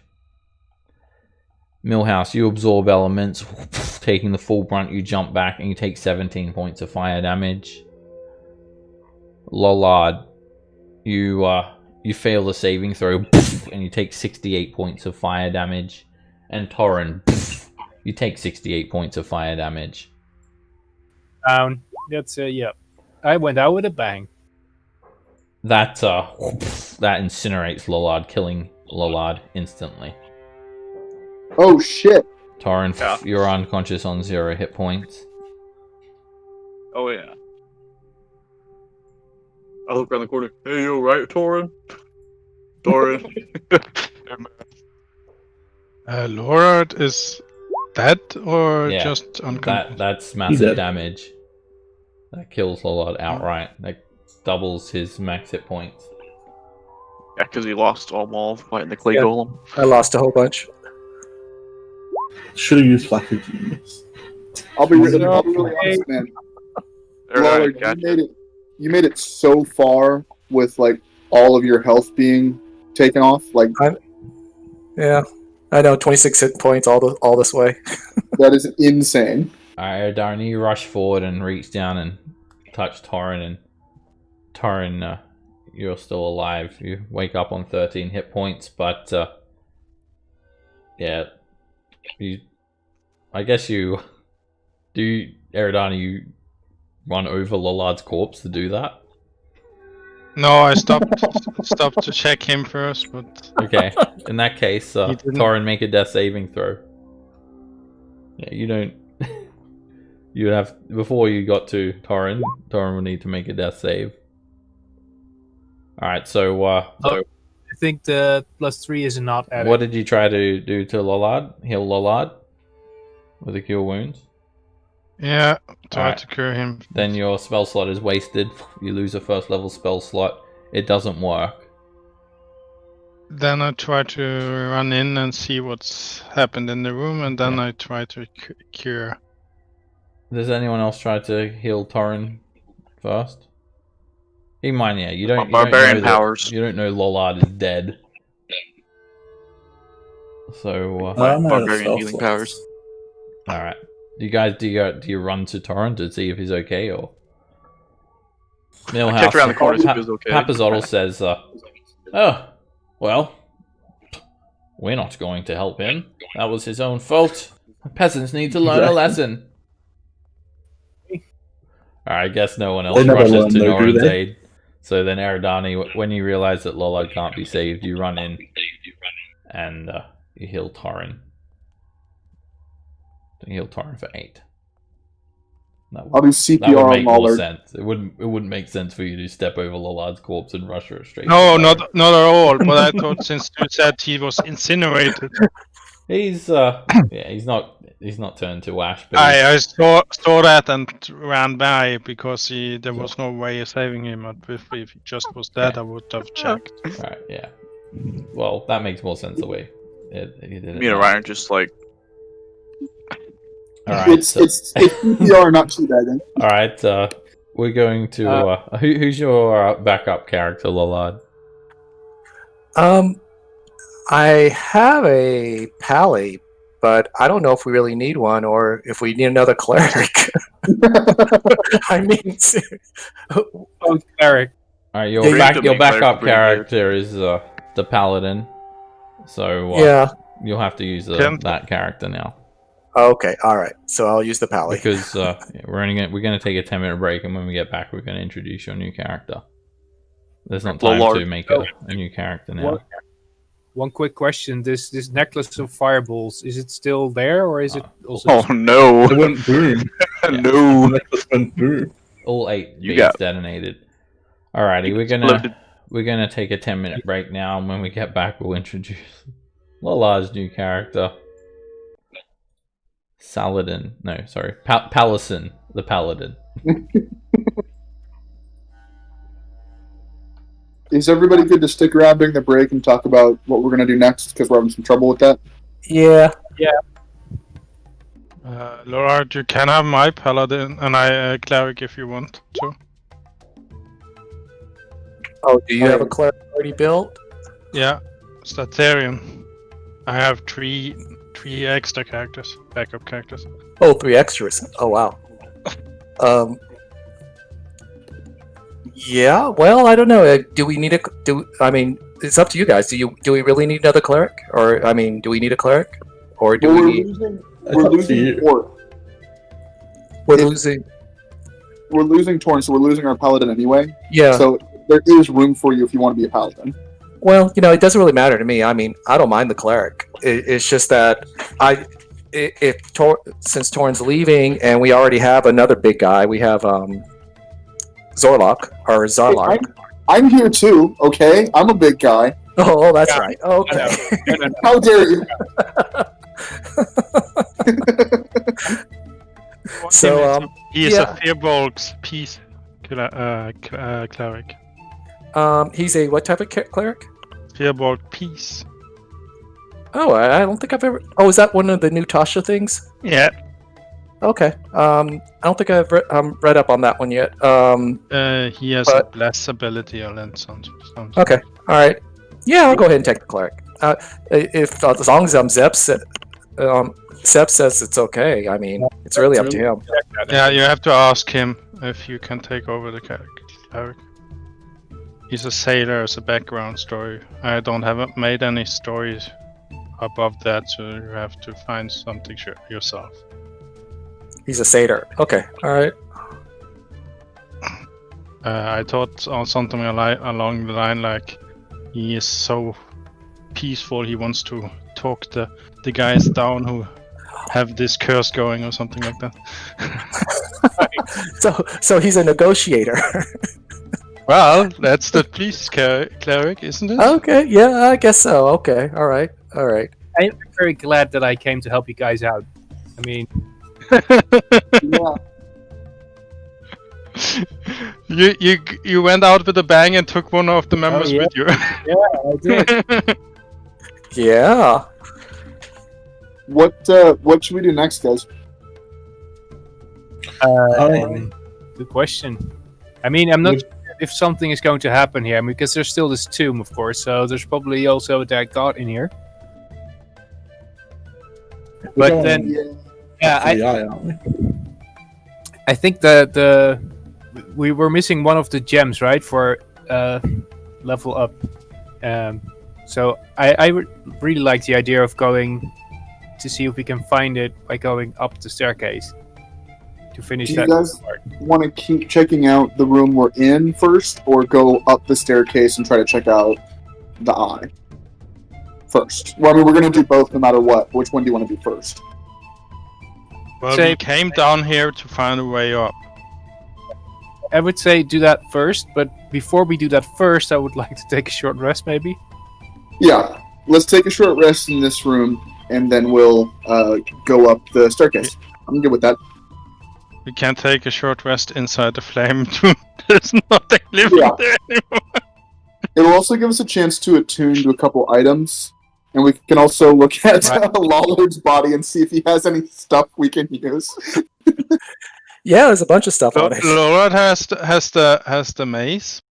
Be magical, Yeah. otherwise I think it's considered as well. The problem is, I don't want a new god. I like more, and his god is probably in one of the items. There's that mithril armor too. I'm in the next necklace. dive on your body. Give me your god! What's in there? What god did you have in the end? Shigamba or whatever. Shigambi? Shigambi, yeah. Just He's the greedy one, isn't he? No, she's the wise one. She's I think she's like neutral good or something like that.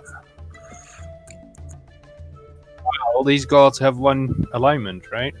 Yeah.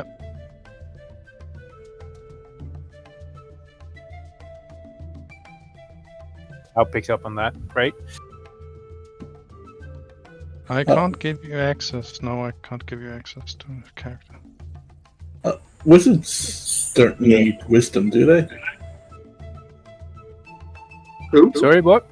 Wizards. They don't need wisdom, do they? No, They they're need just intelligence. I'm just I've never done standard array before, so I can't min-max. Are you making a backup? Yeah. Well, my first backup is a wild mage, a wild sorcerer, so he's not going to live too long. So, It's probably good you make a backup character when you're around me.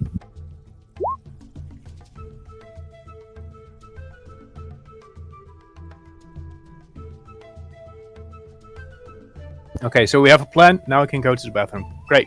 See you in a bit. see you in a bit.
Who's here?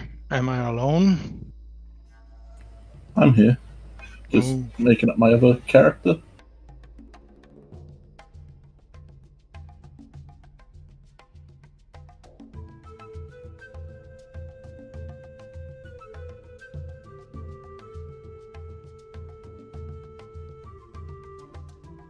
I'm back.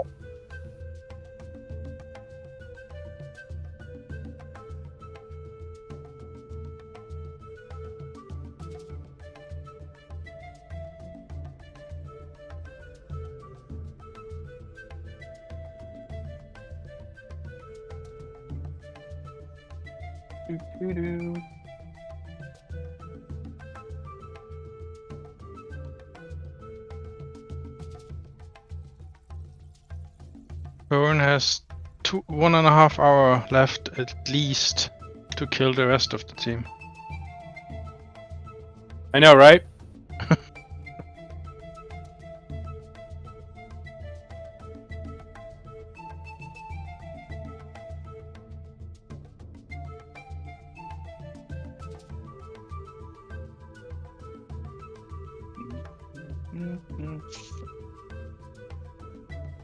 What, Waylon? I did notice that the new expansion, Talrush, has released a few summoner options for spells. Goddamn right there is. I think, Man, I wish I had made Asuka before Tasha's. Oh, that would have been amazing. I would have summoned so many other shit besides demons. I think I'm gonna go for it. Summoning is so fantastic. Sorry, I'll calm down. Oh, get hyped, man. Sorry, if everybody else, the last game that Silent Peak and I played together, I made a wizard. It was like a high level wizard who would summon demons in like every fight and would always lose control of them and would always end up attacking the party. And it remains my single favorite character in D&D. And the rest of the team hated you. Yeah, they weren't super happy with it. I forgot. Is it sorcerer, warlock, or wizard that gets most of it? Wizard. As always. Hey guys. And summoning. Hey, I'll fix it up later. Okay. So. Could I get another backup sheet? Yep. Character. You can indeed. Alright. Does anyone else need one while I'm making them? Should always have Sure, why not? one backup character. You mean 20? Situations like this. You can make 20 if you want. But Like, more than 20. you need one because obvious circumstances. Character can die randomly at any time. Laura, did you want the cleric or? Oh yeah, that's yeah. We were discussing. Is there a way for us to for me to use what was it Eridani's Sebastian's You've made your own backup character, so that's the character that you'll have to use. You Okay. yeah, you have to use your own backup character that you've made. And Well,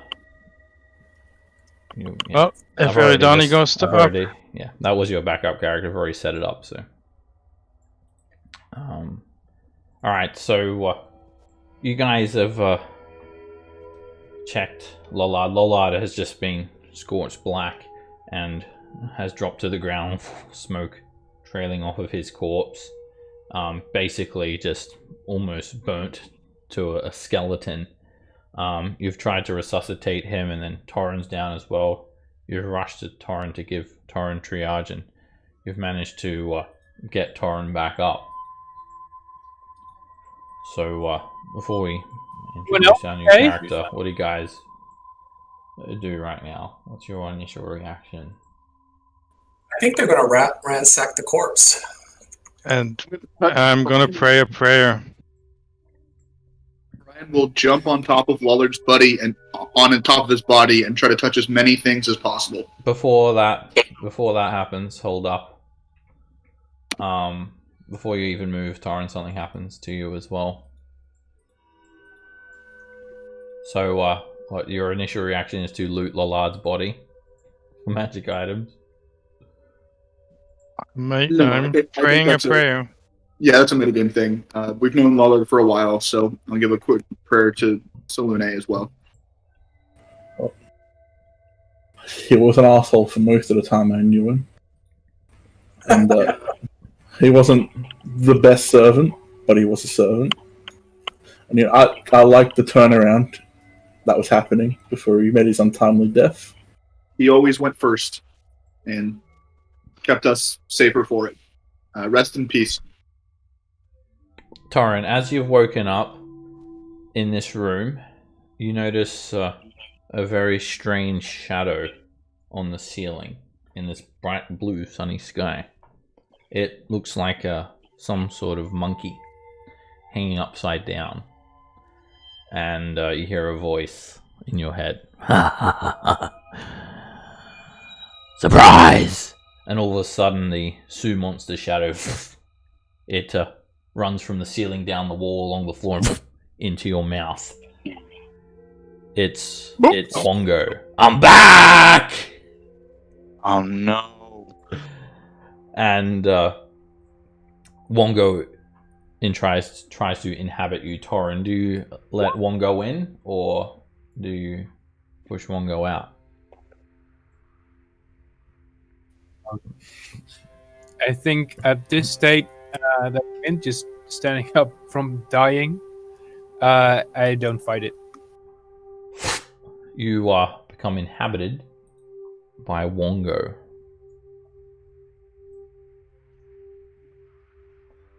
So, Oh dear.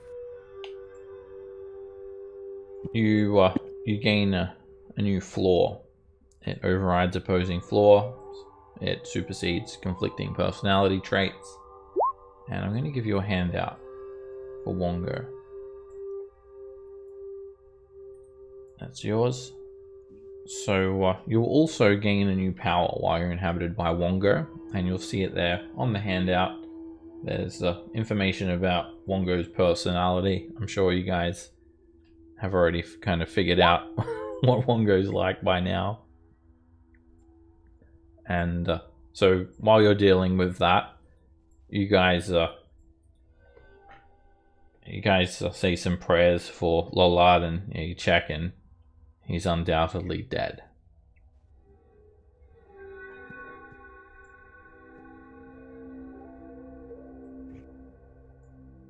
Well, hopefully we can bring him back once the death curse is over, like the rest of our friends. And that's why we have to keep fighting and moving forward. Should we take the finger then? So Then we we can should resurrect him later? lay him in the room next, so he's protected, and close the secret door.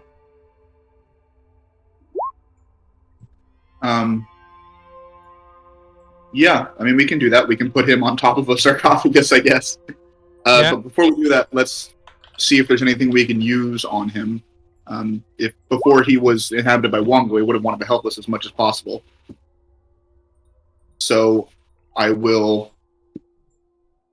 I think he had like a magic mace. He's got Mithril Halfplate.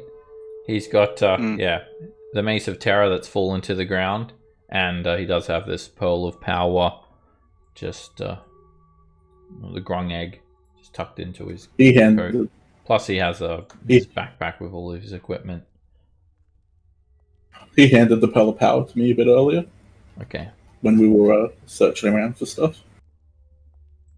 I will grab the mace. Hoping. Well, you already got the quarterstaff. Alright, so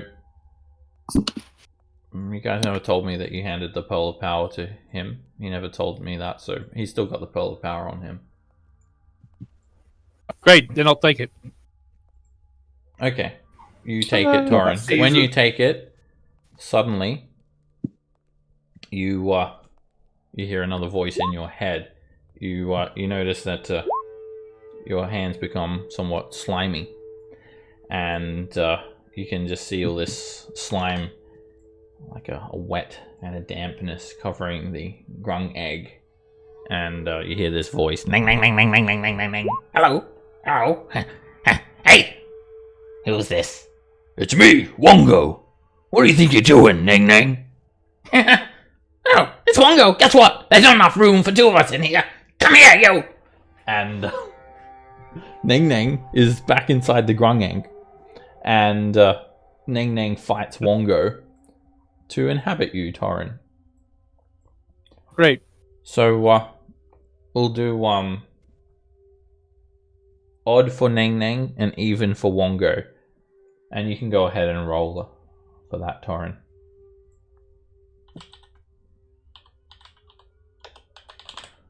The two trickster gods fight each other. And Ning Ning, get out, out, out! Hey!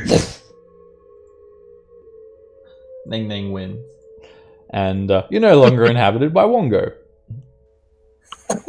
Okay. You are now inhabited by Ning Ning. And I'm going to give you a handout for Ning Ning instead.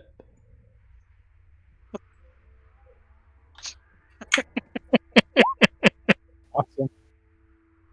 I wasn't concerned for the safety of Wongo, so. Alright, so there's Ning Ning's personality and special power. I take the half plate if nobody else takes it. Okay. When you touch the half plate, Hey! What's this? Wongo Damn has it. inhabited the half plate. And Aridana, you see a shadow of this Sioux monster kind of run along the walls and jump into you instead. Wongo, you're not having Eridani. Wongo, you're not having... I'm gonna kick you in the face, Moa, you little pussy! You're too kind for your own good, come here! And you hear the two trickster spirits fighting. And we'll do odd for Wongo And even for Moa, you can roll Eridani. Come on, even. Oh, yeah! Sorry, Wongo. Mongo gets I killed. cannot allow you in here. And Wongo is dismissed. Before Just start anybody else touching does everything around. a goddamn thing, when I pick up the mace, please tell me there's a god in there, Seth. The only one who wants a change doesn't get it. Alright, let me just update some information here about these trickster gods. Alright. You grab the Mace of Terror, Orion, and it's a magic mace that requires attunement. I throw the mace as hard as I can at the wall. When you throw it at the wall, you unlock something.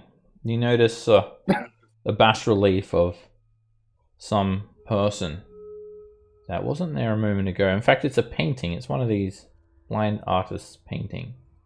And shunted out of the wall is Palison.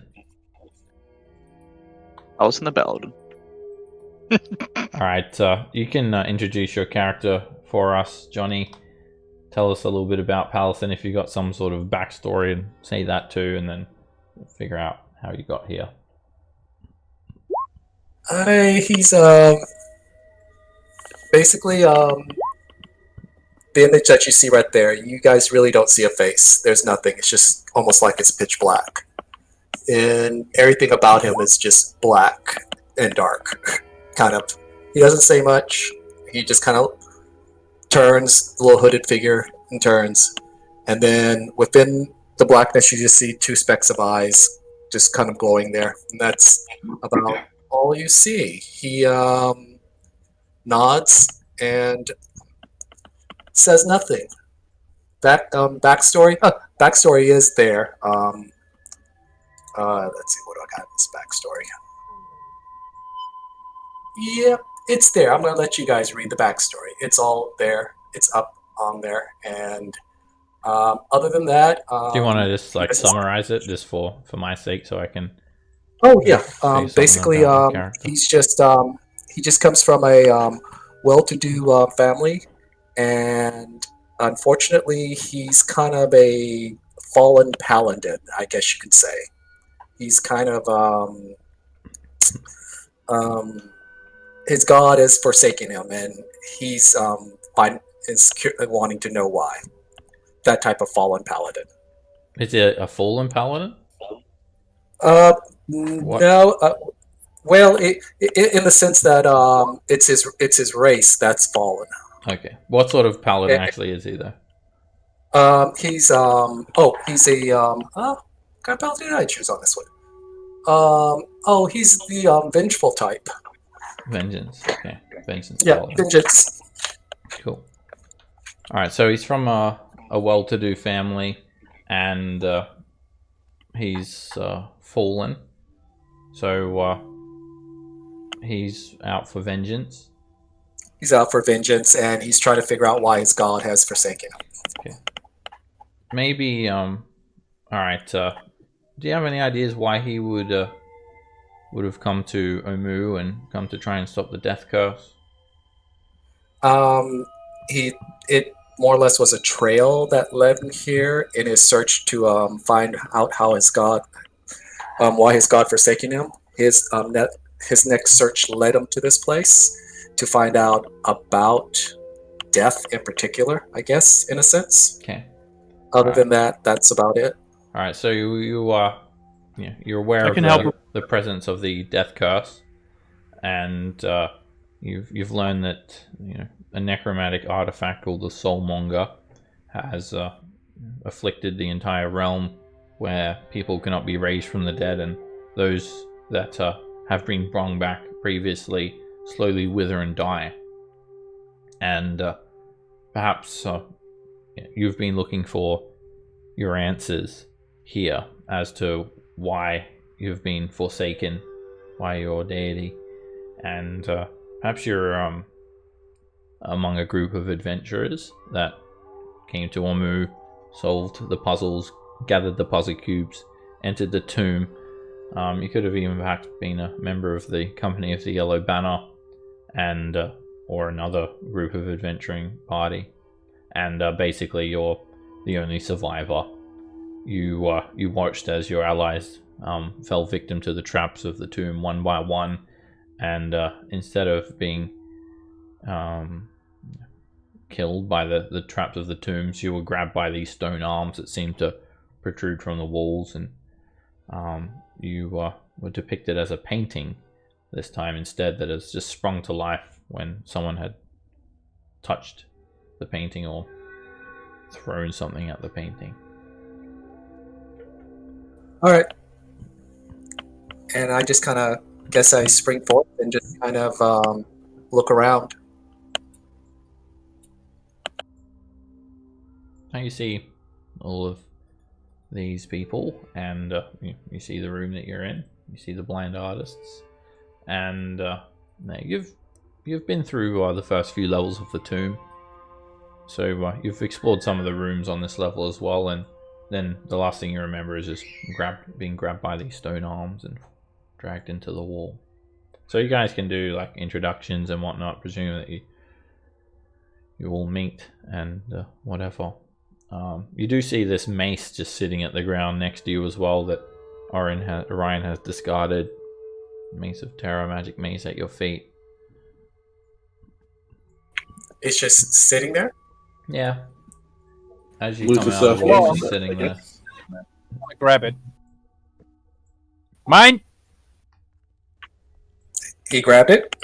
Yeah. Okay. Okay. Tarn takes it. And Tarn, you hear Ning Ning say, That's right, Owls, snatch it all up. Owls, Ning Ning. What are we going to get? More. Loot him. Look, the dead one. He won't need that stuff. Is there still some stuff on him? Get it. And I was the one who killed him, so I get it. Yes. If there's anything else that he's has in his pockets or money or something, I'll try to get it. Okay, you can pull for his backpack, and just has a bunch of standard adventuring gear items. I think he has a what sort of backpack did Lallard have? It's probably too much for you to carry.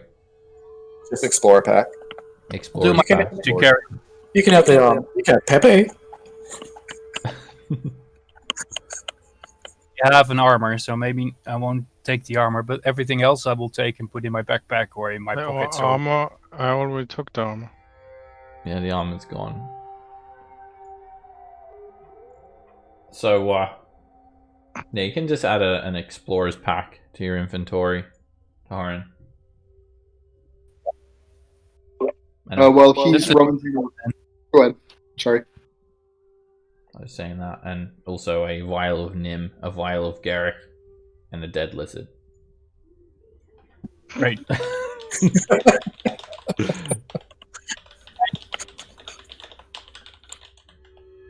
There we go. They're not the standard items that come in an explorer's pack, by the way. So, my friends, we were going to let him rest on this sarcophagus. Yeah, let's put his body here on the sarcophagus, and hopefully we can raise him another time. Random stranger who I've never seen before. We're a little tired. You're welcome to join us. We can always use more bodies to throw at this thing. But would you mind standing guard out here while we take a rest here? I don't mind. And he just kind of moves over. That was about it. Sonic will touch her, right? Orion, you sure about that? We don't know him. He hasn't attacked us yet, and that's better than most things in the tomb. Does that mean we should add these blind artists to our party too? Listen, if they want to stand guard while we take a rest, I still mean we should take them out. That's Sit fine. next Leave to, them alone. I'll go sit next to Pelison, and I say to the others, "My friend, mine." Taran, look! So much. There's scepter over there. It looks valuable. And is that a sarcophagus? Sarcophagus has things inside. Ding, ding, ding. Treasure. And then the sun. It's gold. So much. Get it all. Ow. Okay, I'll go get it. Go in there and try to get the sun. All right, you run in, and so yeah, the sun it's like a gold orb just hanging from the ceiling, and when you grab it, it's I go outside. Can you just hold on a sec? Yeah. Just because you can move your token quicker than I can speak doesn't mean you get to avoid traps. All right. So Torin runs in and grabs this sun, and when that happens, the sun starts to radiate heat, and it fills this room with tremendous heat in a 20-foot radius. This doesn't go around corners, so I think Palison should be safe. Yeah. So it basically scorches the room, and straight away, Eridani and Torin, you guys take some fire damage. Eridani, you take 7 fire damage. Torin, you are scorched for 13 fire damage. I'm done. Alright, now you can react, Eridani.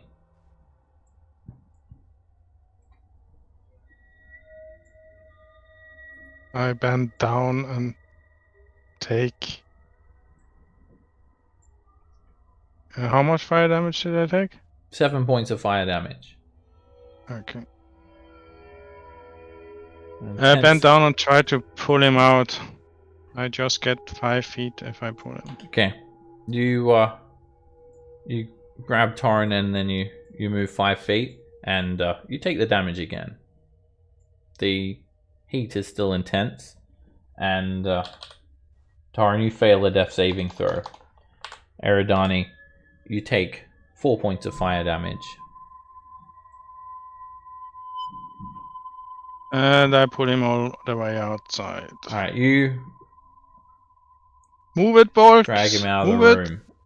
And suddenly the intense heat that's wafting out of this room that would be felt from those standing around the side subsides. And someone will need to heal Torin immediately, or he'll have to make another death saving throw.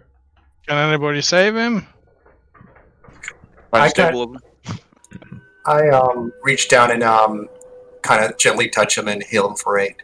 Alright, you poke him and give him lay on hands. Healing hands. Healing hands. Okay, use your healing hands. You see a bit of a soft teal-colored glow emanate from Palison's hand, and Torin, you wake up again on 8 hit points. Oh, Torin! Right. That was fun. Torin. That was good. That's called stupidity. Sun, no good. Sarcophagus, next. Ding, ding, ding, ding, ding, ding, ding. Go back in.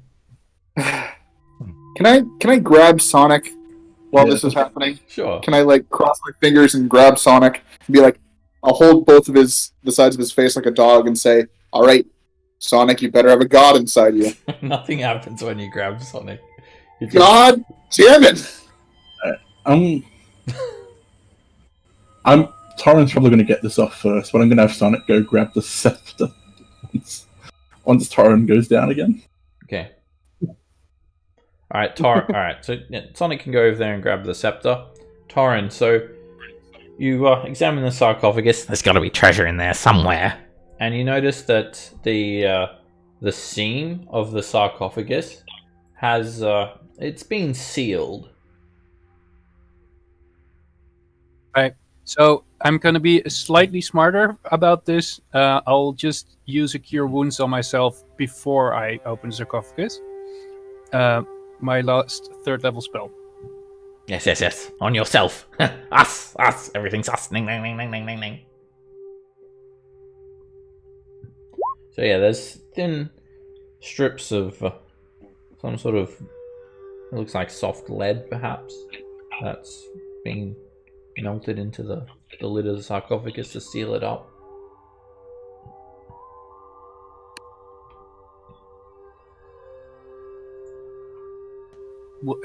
Can I open it? I mean, it's sealed with lead, so I mean, maybe if you're able to. I'll see what I have. I have a mace, so I think that will work, right? I can use that to.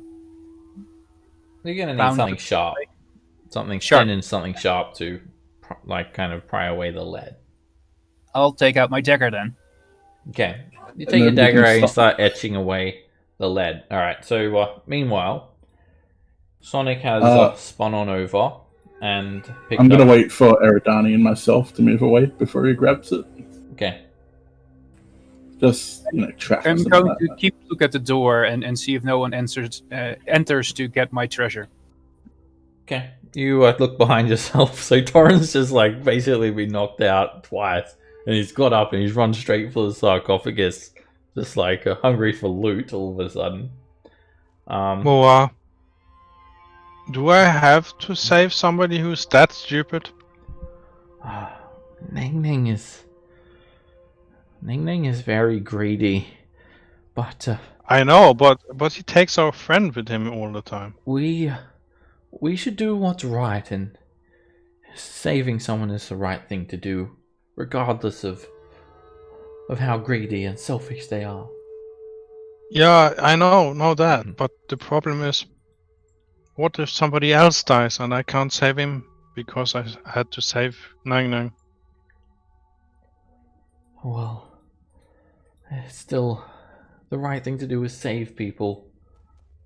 I just think we should always do the right thing.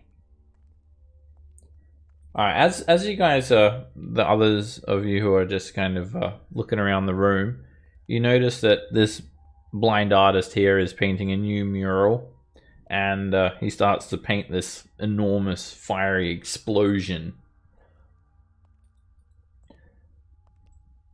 Anyway, you pick up the scepter. But which one? Sonic. This one. Yeah, Sonic. He's painting the fireball. Which fireball? The other one wasn't really a fireball. It was just the temperature increased rapidly. Right. Okay. Glowing, so the fire, burning light, not really fire. All right. So anyway, Sonic, he picks up the scepter. All right. Now Sonic will go touch around. Nothing happens to Sonic though when he picks it up. No. You good, Sonic? Sonic gives you a thumbs up if he has thumbs. No. I mean, I don't think he does.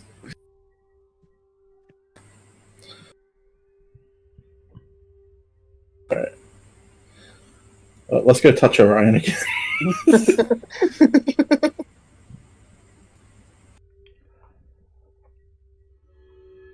Alright, Sonic goes over to Orion, and Taran, you're finished. Basically, you've taken the dagger and you've just broken the seal around the sarcophagus, and you try to open it now. Make an athletics check.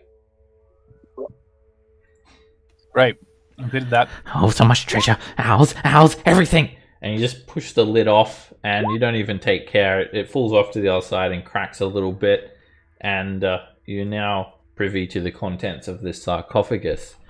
Inside, there is a female skeletal mummy, and she looks kind of preserved, and her skin is pretty intact. In fact, she really doesn't look like she's been dead for long, maybe a day at most. And she wears some tattered remnants of a black gown and a hornet mask made of gold. In her left hand, she holds an iron scepter with an adamantine head. Yo. Nice. I grab the scepter and the golden thing that she's wearing. Owls, owls, owls, owls. And as soon as you grab the scepter, two things happen.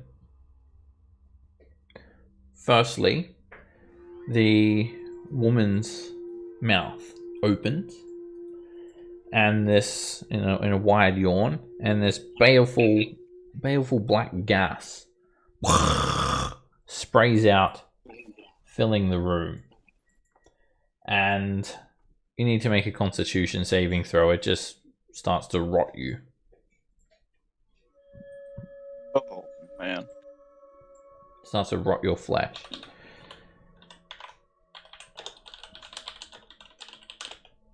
You take 36 points of necrotic damage. Guess what? You're down again. Yep. That's not all. At the same time, the sun's smile on the golden orb, it fades to an inscrutable expression and emits this tremendous heat in a 20-foot radius. And now this one is like a fireball, except instead of a fireball, it's like shooting golden beams of fire. And Zarlok, one of them hits you. Oh, rude. And you're struck. Make a dexterity saving throw to avoid it. You might be able to avoid it. You see it coming, just a golden beam of light just shoots out. And Mine. you jump to the side and avoid it. And let me just see the range here. It hits one of these blind artists as well. It shoots down. Not good. And it doesn't make any sort of effort to avoid it. Quite literally. It just Holy. Wait, that was wrong. Oh, that was dude, wrong. shit. That was wrong. Straight 100. But let's just leave it at that for dramatic effect. It just does straight 126 damage. It was meant to be 12d6. Anyway, it's incinerated. There's no way it's surviving that. So, when the blind artist is destroyed, Oh shit. we're going to roll initiative. Well, he's free now. So, alright, the gas was instantaneous, and the beams of light were instantaneous. Now, when the blind artist is destroyed, all of a sudden, a Tyrannosaurus zombie bursts up out of the ground in the middle of this room. Oh man. This is not looking great. My party wipe. Mine. It's just smashes up through the floor. The floor must have been a little bit soft or something, and there's just this kind of dirty grave underneath the ground. And it's a T-Rex zombie. Oh no. So let's get this party started. It's not that scary, because... Zarlok, you're up What was first. his name? I hope you rage. Uh-huh. Yeah. Well, Oh, shit. I Not that it's will gonna probably help. die. I'm probably going to die. I can't reach from here. I think this is all destroyed. If I get close to it, it might fall in or what? It's a ditch. Yeah, it's like a 5-foot deep ditch. It's difficult terrain. It's not really too far. Man. It starts off 5 feet and it gets deeper. It's like a concave cavity, so it'd be 5 feet deep. Where's it at here. right now? it'd be 10 feet deep in here, and it'd be 15 feet deep in the middle, roughly. This is not looking good. This thing is below you. The stairs down is 10 feet, and it's about 10 feet below you, Zarlok. It's in a ditch. Okay. It's like a hole.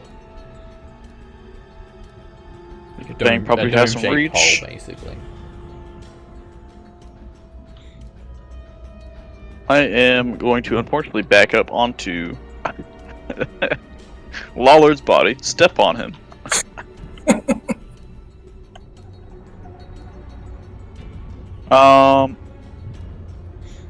Okay, yeah. Fuck. I don't want to take a hit from this thing. Shit. Alright.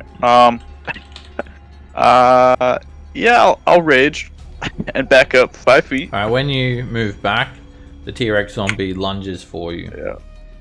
Yeah. Trying to bite you. And it chomps its maw, missing you, biting into the air. Still see it from here? Yeah, easily. Alright, so that was 5 feet, 15, 25, 35. I'm gonna move over here and try to get its attention. What are you doing? Get away from me. Why are you bringing it over here? I'm going to... It's not gonna...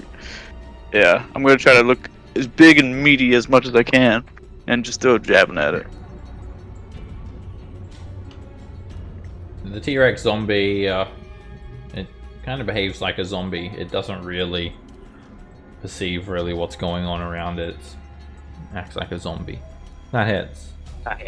They just attack the closest thing, and they'll just go toward you even if there's a rift of lava in between you and it. It'll try to swim through the lava to get to you. That's how a zombie works. Yeah. Alright, and instinctive pounce as 11 part of a damage. bonus action into my rage. I can move up to half my movement speed. So I'll move another 20 feet. That's when you raged. You raged back here. It's not. Yeah, It's not. I was still moving. Yeah, but I was moving back. when So that's you fine. when you did that, you raged here. You don't get to rage, move your movement, and then take the extra movement after attacking.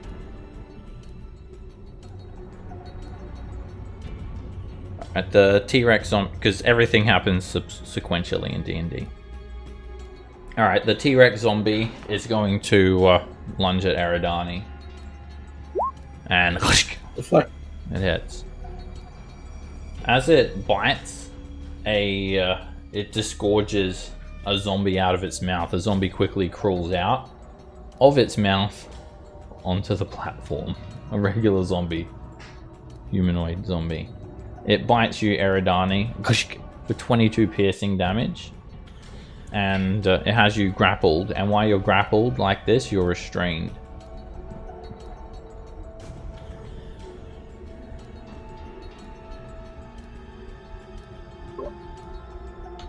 The zombie's going to actually roll initiative too. It goes on its own initiative count.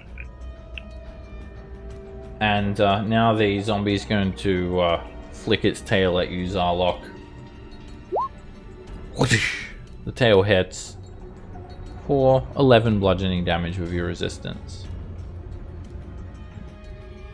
Orion.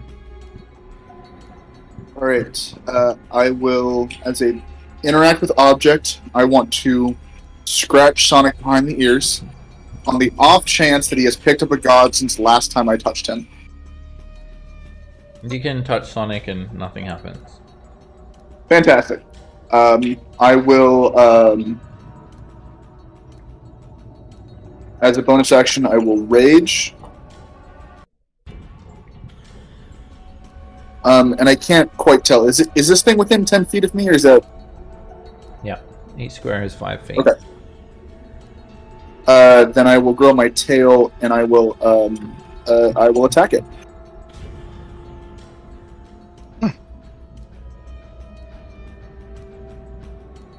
Where is it? Right here. Hit. Super immersive tail slashes into the zombie. Its flesh is putrid and rotten and soft. The tail cuts straight into it.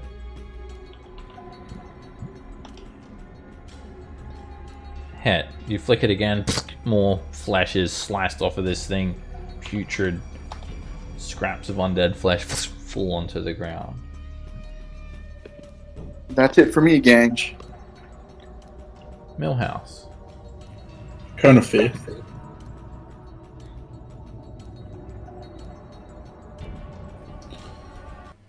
So it should hit the zombies and the artists. It's a 60-foot cone. Okay. 60-foot cone, and so you want the straight template? You can use this cone of cold one. You know, you're gonna hit me. Why did you move, Eridani? I'm restrained in the mouth, aren't I? You didn't move. Oh, okay. You are where you are? Yeah. I'll tell you if you move. Alright, there's a straight template. You can play around with that, or you can do it like that if you like. If I use it as a cone, doesn't it? That's just that's a 60-foot cone. You can do it at an angle as well if Yeah, you but, like. yeah, as a diagonal. Yeah. Sorry. You can do a diagonal, you can do it straight. Diagonal will be like that. Yeah, diagonal. I would post a description, but Using the Wonder Fear, I right? have yeah, the Wonder Fear. I don't have it in my what's the Okay. You use a features and charge traits? of the one and Two. two charges, sorry. You made a 60-foot cone of amber colored light, and the creatures that are covered by the light need to make wisdom saving throws. The zombie. Got DC of 15. It moans loudly. It is frightened. The T-Rex zombie. It's also frightened. While frightened, they have to spend their turn to move as far away from you as they can, and they can't willingly move to a space within 30 feet of you, and they can't take reactions, and once they've got as far away as they can, all they can do is dodge, repeating the saving throw at the end of their turn. Cool. Alright, hopefully that deals with that for a while. And somebody can get... Do we want Torrent up? If somebody wants to risk it, they can get Torrent up. Where I is he? fully forgot he was down, to be honest. Oh, he's still back in here. Oh, Yeah. okay. Then I guess Sonic will go in bravely, and he will use bonus action, and I've commanded him to slap that boy around.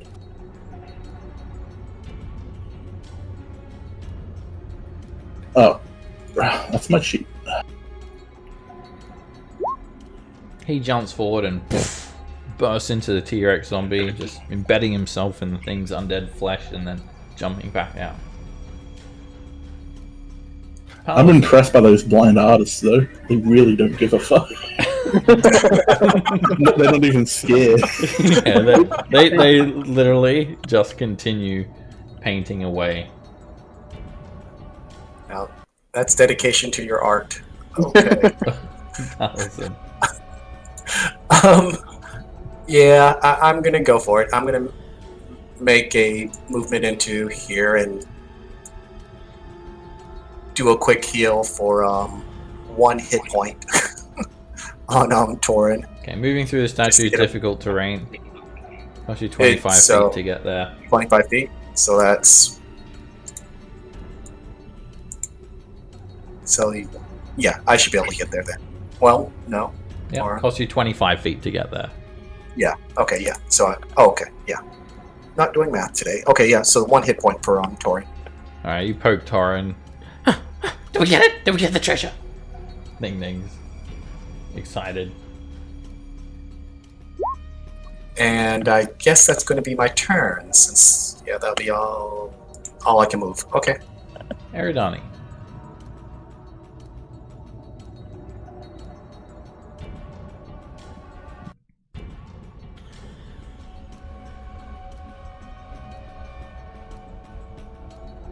Hello? I think he used Misty Step. Oh, sorry, I had the mute on. Sorry. I told the whole story and nobody heard it. I don't like being grappled here, and I use Misty Step to go over here. Are you doing it as a warlock spell? Third level Third spell. level. Alright, you teleport out of the T-Rex zombie's grip.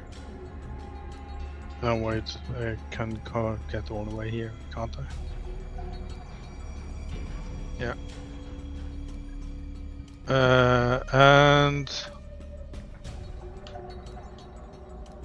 well, I have one spell slot left, my 4th level spell slot.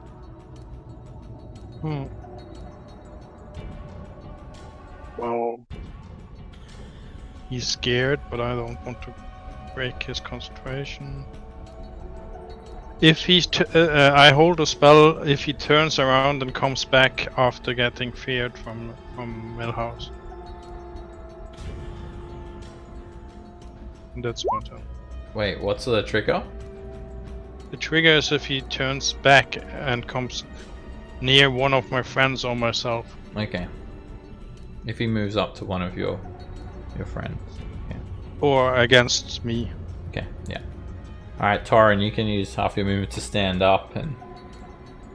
Yeah. Our treasure! Mine! I'll use Lay on Hands because I'm not going to use that on anyone else. I have another 5 hit points for myself.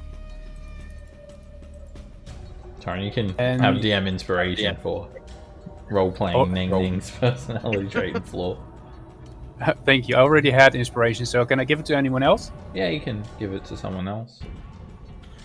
I'll give it to Pelison because he's new. He hasn't have. Well, actually, I shouldn't give it to anyone, right?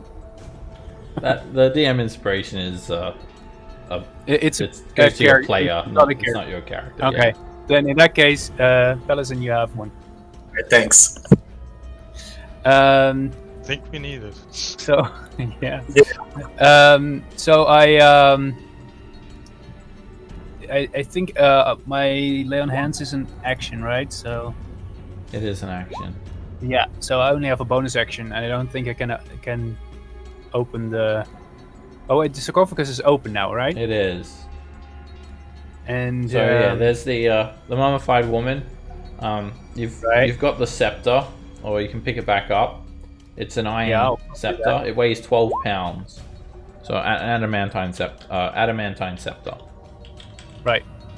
Weighs 12 pounds. I'll pick it up, and I think she was wearing something gold, right? Yes. Well, I don't have time to grab it just yet, but I'll do that next turn. Okay. That was it.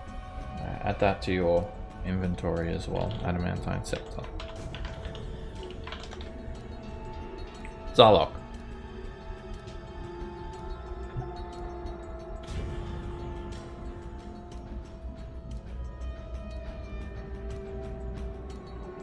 Not knowing what the sphere does and possibly ending the spell.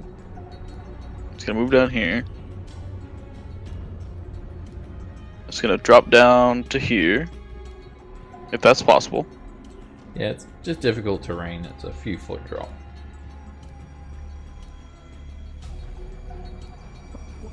Anything about the sphere or anything, so I'm just gonna hit it. Oh, I did. Oh. Guess I wasn't paying attention to Sonic. Yeah, I'll hit it. I'll recklessly hit it. Sure. Let's do it. Hit. You hack into it. 20 points of damage. The zombie's looking a little bit beaten up now. One more. Hit. You embed the axe into its undead flesh once more, lopping off large chunks of putrid skin, and it looks kind of injured now. It already has holes all over it, exposing its ribs and rotten entrails and breaking through mushy bones and whatnot. there. Alright, this zombie is going to move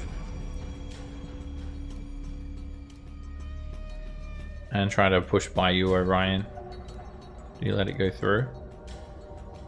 Yeah, I will.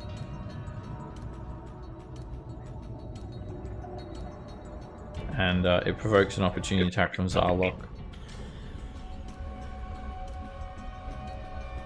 Yeah, I don't have any other reactions I can use, so yeah, I'll hit it. Hit. You slash it with the axe, and it just keeps on sauntering forward. And then it moves into the corner here, and it provokes an opportunity. Oh no, yeah, it does from you, Orion. Not with your tail, but with a weapon that's 5 foot reach. I'm not holding I'm holding a dagger, I guess. I will not use my reaction then. Okay. And that was the zombie's dash action. It's going to repeat the saving throw. Does Sonic get... Oh yeah, Sonic. I forgot Sonic's a real boy. Sonic gets an attack too. It slams into the zombie and just like breaks a hole through it. The zombie is like missing most of its pieces and just keeps on mindlessly sauntering off into the corner. And now it's no longer frightened. I was going for Orion. The T-Rex zombie is going to screech loudly.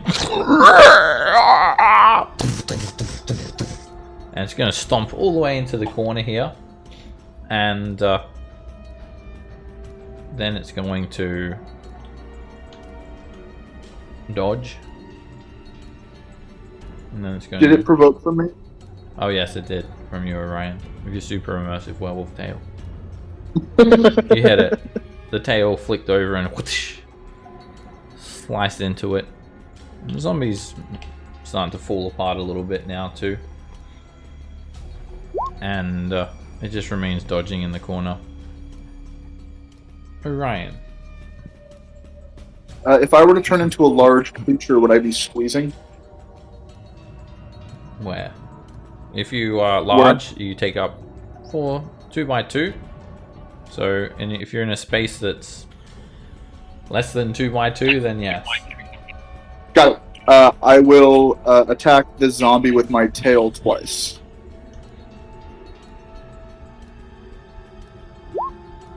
Hit.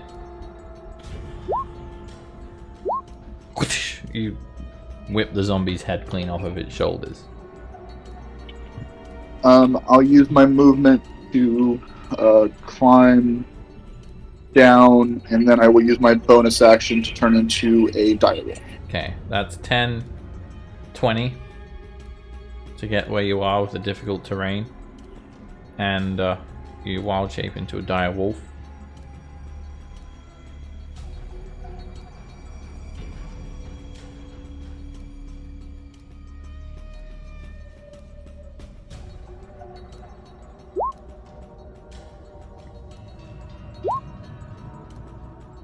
Millhouse. Millhouse will try to get a good shot on the T-Rex, who is dodging.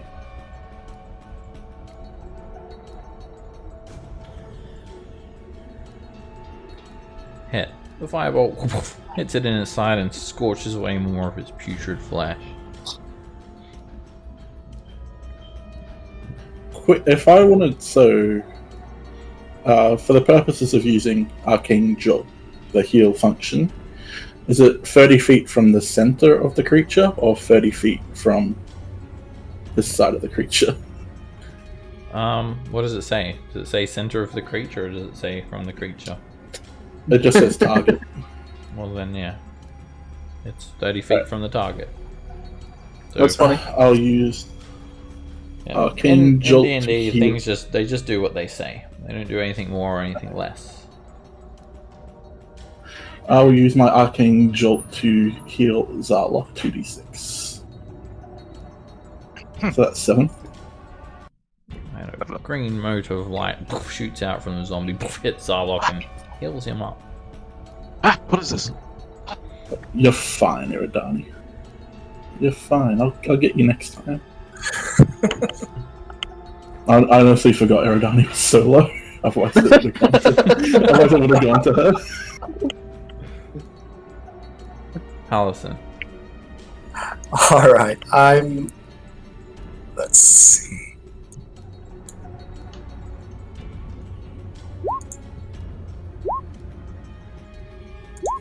We're gonna cast Misty Step, and I'm gonna pop up here, and then make movement to Eridani.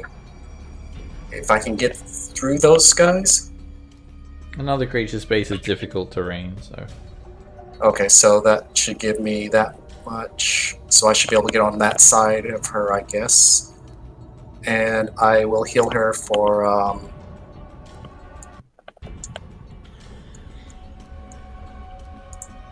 415.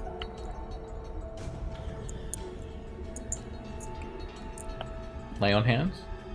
Lay on hands. Okay. Thank you, my friend. It's very welcome. And from there, that will be my turn. Eridani.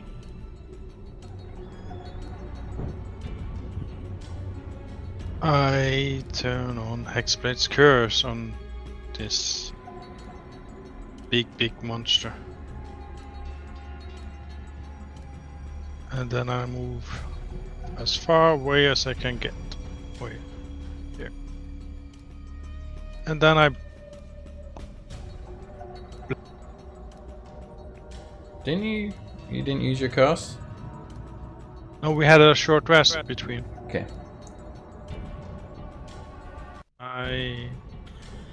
All my resources were back again, so we have to have had a short rest because I used Favor of the Gods, and that's back too.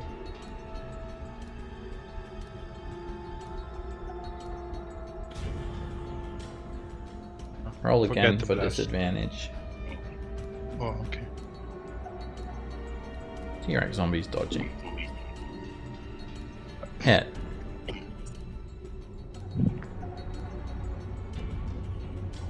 +3. And the beam of energy slams into the zombie. The curse weakens it.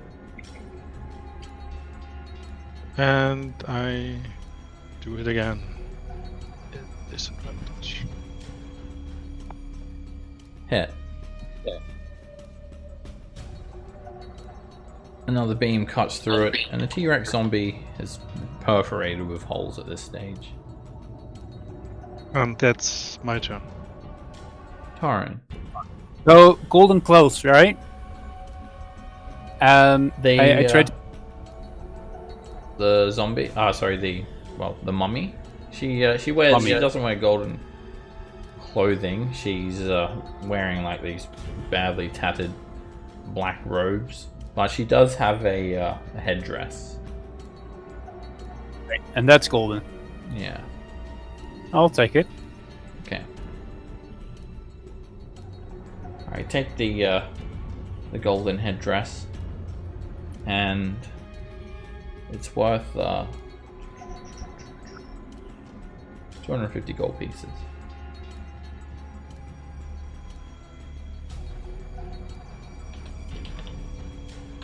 Okay. So then there's nothing of value in here anymore, right? That's it. Unless you want the bone. There's limits. You can So I'll add that around. item to your inventory.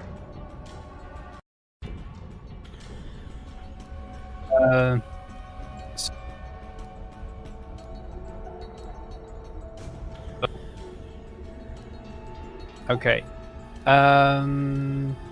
I'll turn around. I lost my map now. 1 second.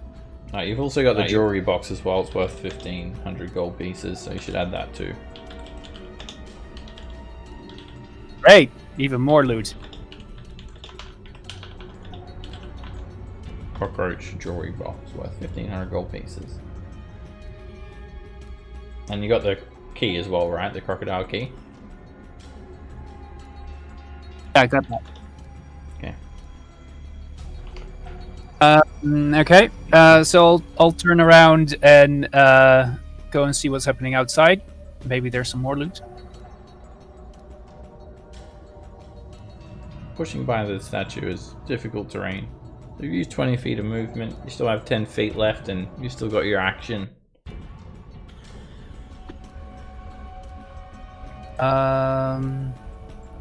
Right, so is there anyone I can attack here? No, it's all on the other side. Then I'll just use my turn to get my shield away and grab my crossbow to shoot it next turn. I unstrap your shield from your arm. True. Zalo.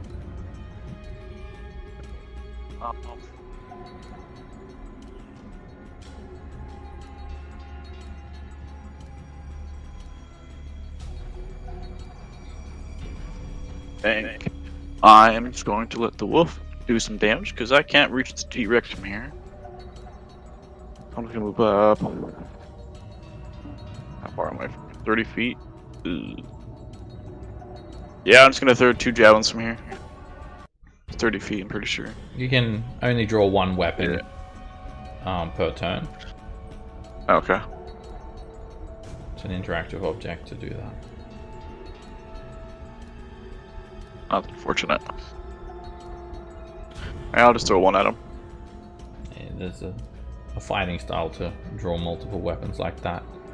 11 hits. And the javelin, you won't get the rage because it's not a melee, but javelin hits for 6 piercing damage.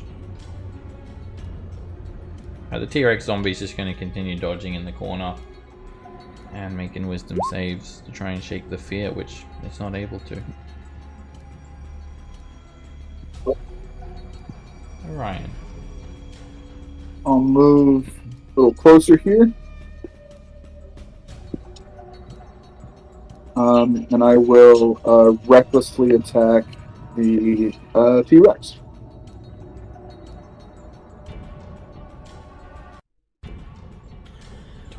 Sorry, not 21, a 9 is a miss. It dodges out of the way. Thanks. 11 hits. You whip through the T-Rex, slicing off more putrid flesh, and there's not much left of it. It's collapsing and on its own undead self. Millhouse. I move down and I will use a fireball.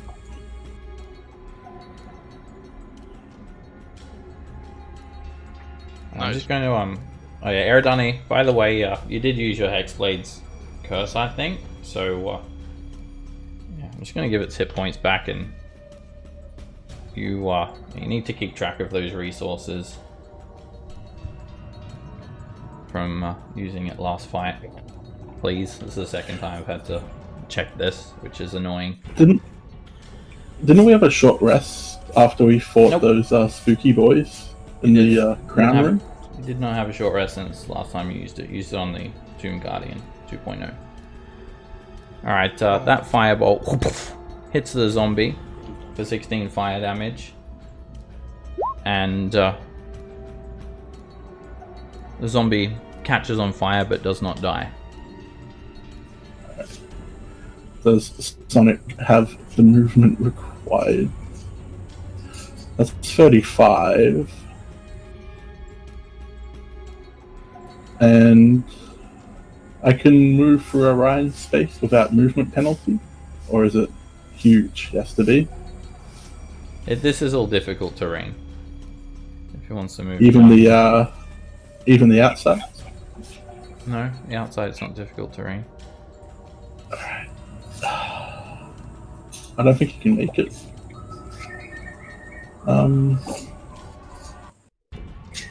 He'll dash here. I command him to dash with my bonus action. The blind artist just moves to the side and allows Sonic to go by. Does that mean he doesn't have to dash? Another creature's space is difficult Oh, terrain. he does. Yeah. He Yeah, does. it doesn't cancel that rule out if someone allows you to move by. Pallison. Yeah, I guess we're gonna make movements. And we'll head to this point here.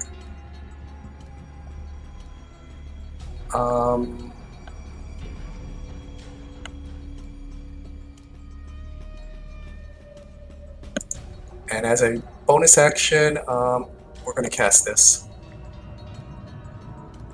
Alright, I think you have to move one back because you had to move through Millhouse. Millhouse? So, okay. We're moved to there. Thanks. You cast Hunter's Mark on the zombie. Yep. And now it's going to be our turn. Would you like to take an action? That... I don't have anything that I can actually do, so I'm going to go ahead and just pass my turn. Okay.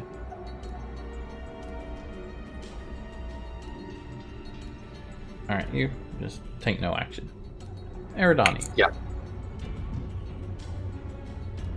Just fire it twice. Disadvantage. Hit.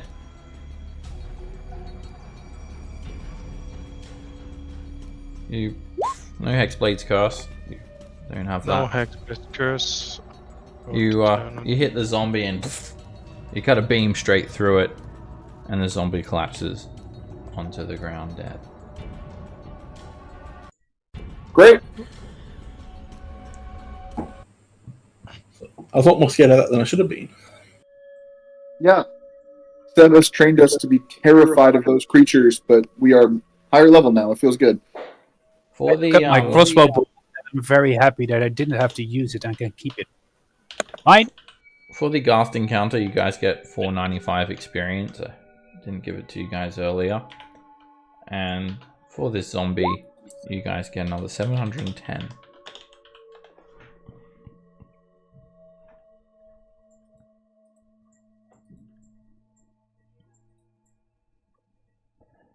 This zombie was just burnt, beaten, sliced into pieces, and it's basically, it kind of still resembles a Tyrannosaurus Rex, but it's sort of mushed up and just kind of slumped over, its jaw resting up on the ledge and its arms dangling down, claws dragging along the floor, and just holes all through it, exposed rotten skeleton and rotten entrails. Orion will go over and sniff and try to pick out the best bone to chew on. I don't know. It's Make a zombie. Sure. You go and grab one, and you can make a Constitution saving throw against disease. And when you do that, Let me see what the con is of a dire wolf. It is +2. yeah, you can click the Constitution as well if you like. Yeah. Okay. I mean, these diseases that are born from handling cadavers or rotten flesh, they take a while to manifest, and they're not instantaneous. Orion's not particularly smart, so he wouldn't think about that, I guess. You grab a rotten bone, rip it out, it's got a bit of rotten flesh attached to it, and you chew on it like a good doggo. Gordon would like to go down to the dead blind artist and try to get the paintbrush that he has. Okay. Which one? Oh, the dead one? Yeah, that. Okay, you can steal his paintbrush. It's a largish paintbrush.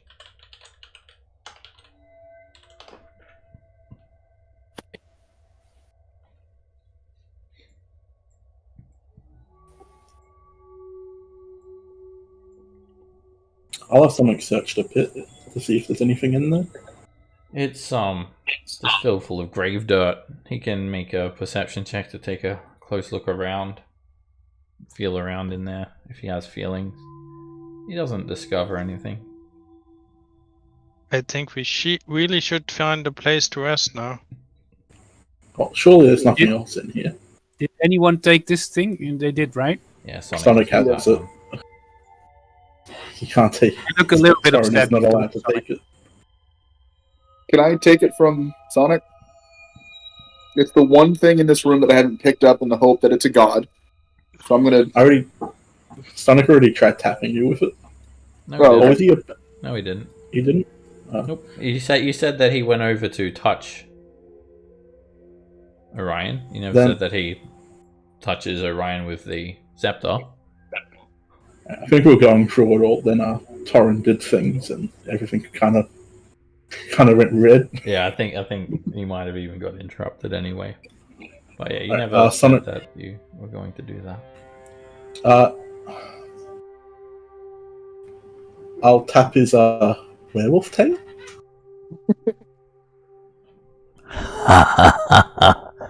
Hello, Orion. Oh no! Oh no! Oh no! It's Wongo! Overlucker, you coward.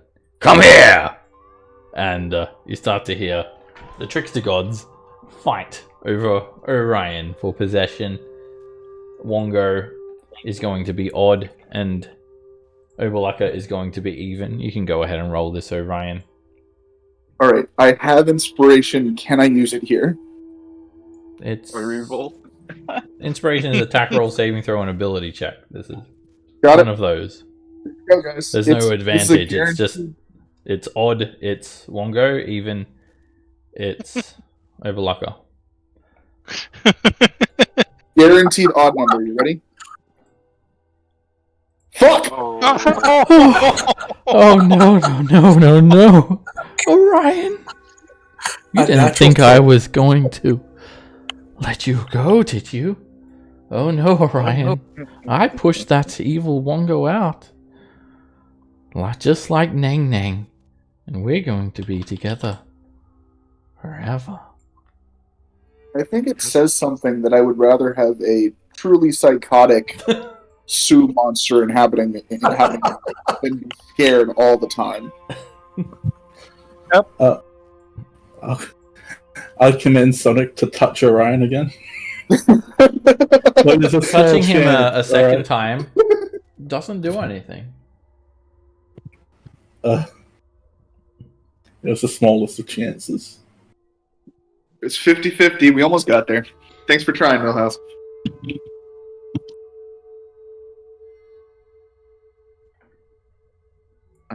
So are we taking a short rest? Because I need a rest. Yeah, but should we take it here or should we take it somewhere else? I It feel smells like bad in here now. Orion will shift back form into himself and say, well, to be honest, I think we have successfully triggered every trap in here. I think we're pretty safe in here. We might as well. We triggered every trap in here. I was trying to be generous. I triggered all the traps. Well, how about we take a short rest and then we go up the spiral staircase, yeah? Yep. Let's Agreed. roll. Okay. I'm good with that. What was that made of again? Bones. Bones. With an enormous minotaur skull atop it. So mounting. Valuable. I cannot carry it, probably.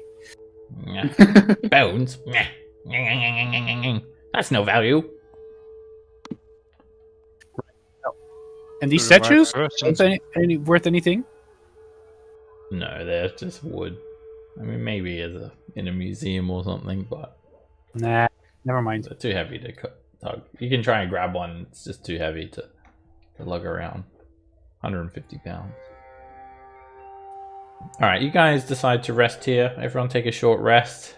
Nothing comes by during the hour, no more Tomb Guardians or Tomb Guardians 2.0 or Tomb Dwarves or whatever else is lurking around between the walls of this place. and your character is starting to feel a little bit tired. You feel like you've probably got about another hour of marching left in you before you're gonna need to call it a day. I want that pearl of power, damn it. I attune to the staff of striking. Okay. And I will attune to the bracers of defense. All right, Zarlok, Well, you attune. terror. Well, one at a time. All right. Firstly, Sorry. Zarlok, you attune to these braces. All right. Next up, I want to try to. well, let me do one thing at a time, please. I can only do one thing at once. All right. So Orion, you attune to the staff of striking. When you do this, you start to feel a little bit weird. You hear this like bleating sound in your mind. And all of a sudden you kind of blink and you have these tufts of goat fur covering your body. Shaggy goat fur. Your beard becomes kind of matted white and elongates into a goatee. Your eyes, they become goat-like, kind of oblique in a way. And you feel this like depression on your forehead, and you touch your forehead and you can feel kind of these stumpy horns starting to form on your brow. They haven't burst through your head, but you're starting to become a goat humanoid hybrid. I'm a were-goat, guys. Other than that, though, you've got the staff of striking now. It's good for whacking things. Do I happen to grow another arm back? No. Correct.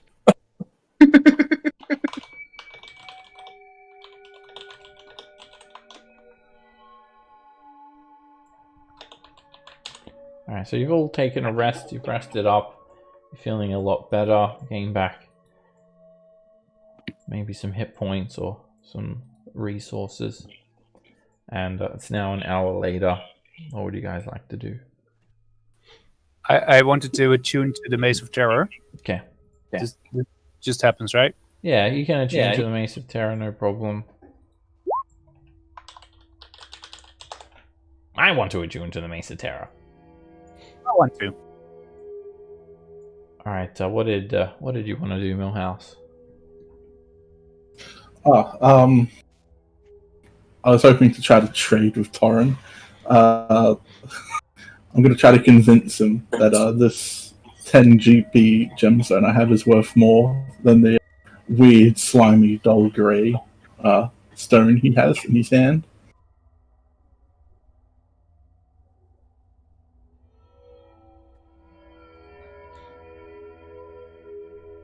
Okay, so sorry, what? Alright. You said it again. I was searching through my things, and I found this really shiny, highly valuable rock here. And, you know, I don't know how you like shiny things, but I'm a man of principles. I can't just give you something so valuable for nothing.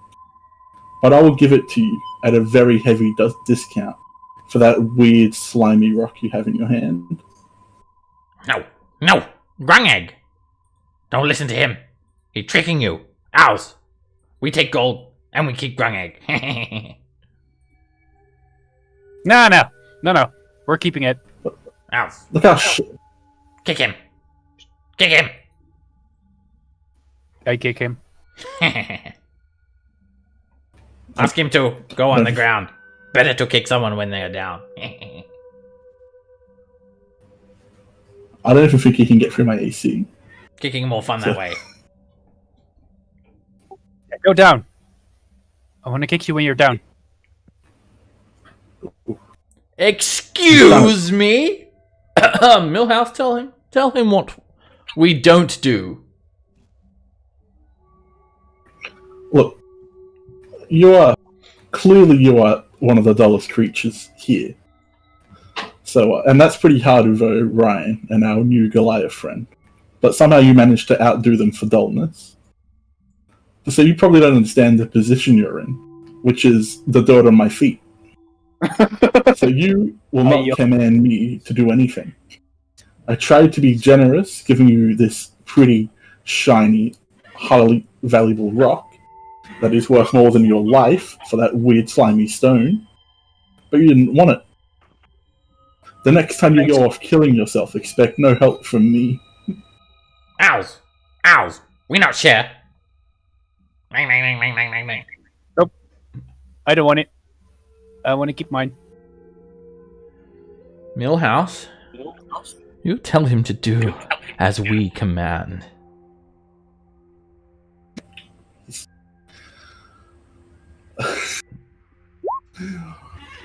Torrent, have you forgotten what I told you 5 seconds ago? You live to serve me. And what I command you to do is to hand over that stone. Give him the old, do you have any idea who I am? Do you know who you're dealing with here? I've lost interest to find another interest. I don't think he can comprehend our might. Get back here! Do you have any idea who he is? Tell him, Millhouse. Tell him who you are. I am the host to your great lord, Papazoffel, you dull creature.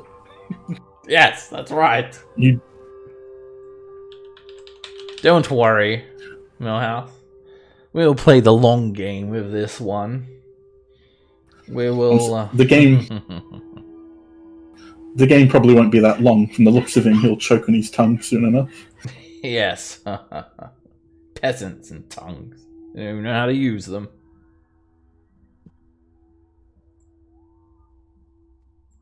Ignore him. Ooh. That's +7 for Sonic. Hey guys, can we work together so we can, not die in the tomb? Can we go up the staircase now? Zarlock, you're big. Can you go through first? Can I take a minute to heal Sonic first? Yeah, great. He can go through first. That's even better. Can I shove this zombie thing off the walkway? Yeah, you can slump it off. It kind of falls apart a little bit in your hands and you just push it all off. I open the door. You pull on the lever, pull the bone out, twist it 90 degrees to the left, and the stone slides down to the floor. I carefully look down, but I go up. Alright, you look down, you see a set of stone stairs spiraling around the corner, and then you have stairs leading up. So, do you guys want to go up or down? Do I see any light? Yeah, there's torches. There's torches that looks like at regular intervals. Okay. Alright, Eridani's going up. Does everyone want to go upstairs? I go up a couple of stairs and then I ask behind me, should we go down to check first or should we go up and probably get the key from the Tomb Guardian? An eye key or what? First. The last eye. First. Let's go up. I want to find it. Get the eye key and then take a long rest. Okay. Yes, that's a good call. Okay. Alright, when you head up the stairs, Eridani, pretty much even before you even climb up too many stairs, you can actually see a door set into the south wall. I'm going to move you guys on to the staircase. Sebastian, something strange happened just now. I just took one hit die for the short rest, and all my spell slot reset and my resources. Let's see what's going on here. I put them back again. I took them away again, but I just wondered. Oh yeah, there's an API that when you take a short rest, it's going to short rest you as it should. So yeah, you should get back Favored by the Gods. You should get back Hexblade's Curse. You should get back Warlock's No, I didn't get. But I got all my spell slots back. Oh, really? It must think you're a non-multi-class warlock. That's why. Okay. Yeah, I'll change the short rest API. Yeah, if it's but still on that. Okay. So if you press hit dice, you can automatically take a short rest. Yeah, that's what. I've messed around with a couple of different APIs, but that one will do that for like warlocks and sorcerers. That's probably why my resources reset because No, you just forgot to mark off the Hexblade's curse is what happens because you didn't have a short rest since last time. Yeah, but I hit dice and took them away again and put hit dice up again because we were talking about taking a short rest, but we didn't. Yeah. And I was so that probably happened. Well, sorry. No, you just didn't mark down that you used it. That's what happened. You can check the chat log yourself if you want to check it. Anyway. Oh, okay. So, it's all there in the chat log. You're welcome to check it anytime you want. So as you head up the stairs, so you do a lap of the stairs, and they ascend about 20 feet, and they continue ascending. But actually, I guess you guys would have come from this direction, down here, and then as you're making your way up the stairs, you will see a doorway set into the south wall. The stairs continue up even higher as well. Can we check for traps first? Traps. I check for traps and then try Make opening the doors since I'm Perception first. check. Okay. Alright, you guys are all, you might want to spread out more as well. You're like all mostly on the same spot. I mean, you can stand there as well, but you'll be squeezing. You examine the door and there's nothing trap-like about the door. Okay. I say to my friends, I will open the door and run right to the left. And the next one goes to the right, and so on. And we all storm in and take this guy by surprise. There's a guy in there? Isn't there? We have If this leads to that room that the Tomb Guardian was with the lever. Oh, yeah. All right, yeah, we're doing this like SWAT team. Let's do it. What team? Is there a door by Iridani? I just agree with the crazy man who doesn't No. do anything. The door is set into the south wall of the staircase. I'm first. Mine! I opened the door. Okay. You swing the door I open. thought the door was here, but that's why I said myself. Okay. And it's sent to the south wall. Oh, So there he as is. you take a look into this room, it's dark, it's dusty, and there is a hulking figure wearing a bucket helm standing here. And he has, he should be over here. It's the Tomb Guardian. He has one hand on an iron lever set into the wall. And as you look beyond, you can actually see the mirror is back in the wall, and it gives you a view of the tumble dryer death room below. The Tomb Guardian ignores you. He doesn't do anything when you enter the room.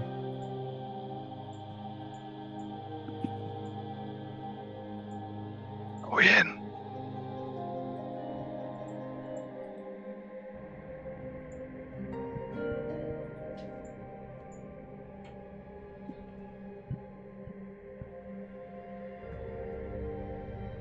It just stands there. It's taking a look through the window at the room below with its hand on the lever.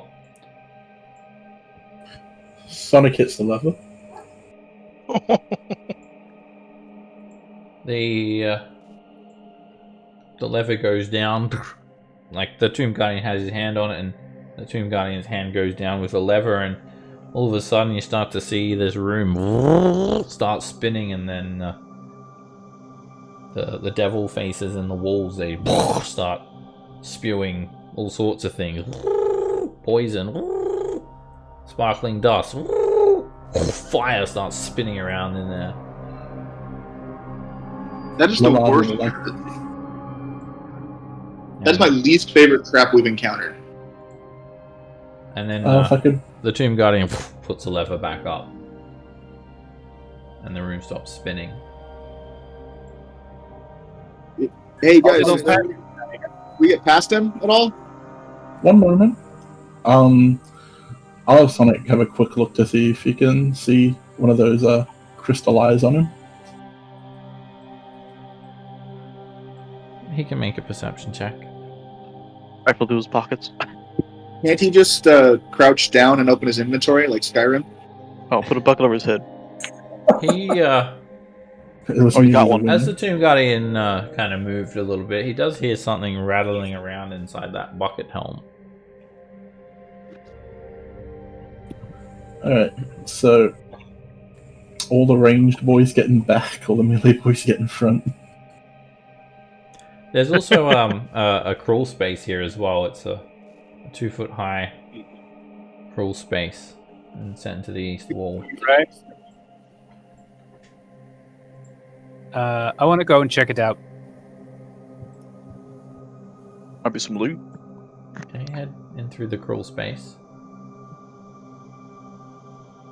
And you get down on your hands and knees and crawl on through. It's very narrow. You have to squeeze. I have all this stuff with me, so that make it easier. So, do we attack this? I'm down for it. I want to check Alright. around the corner.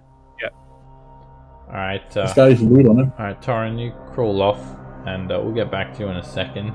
So, Yes. what are the others doing here?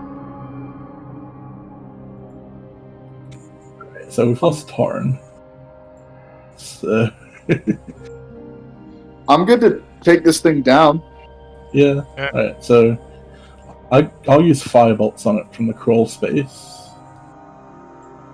Is there any room? Can more of us get into this area? Is there any room down there? I can't quite see. Not really, no. There's one more square. Yeah.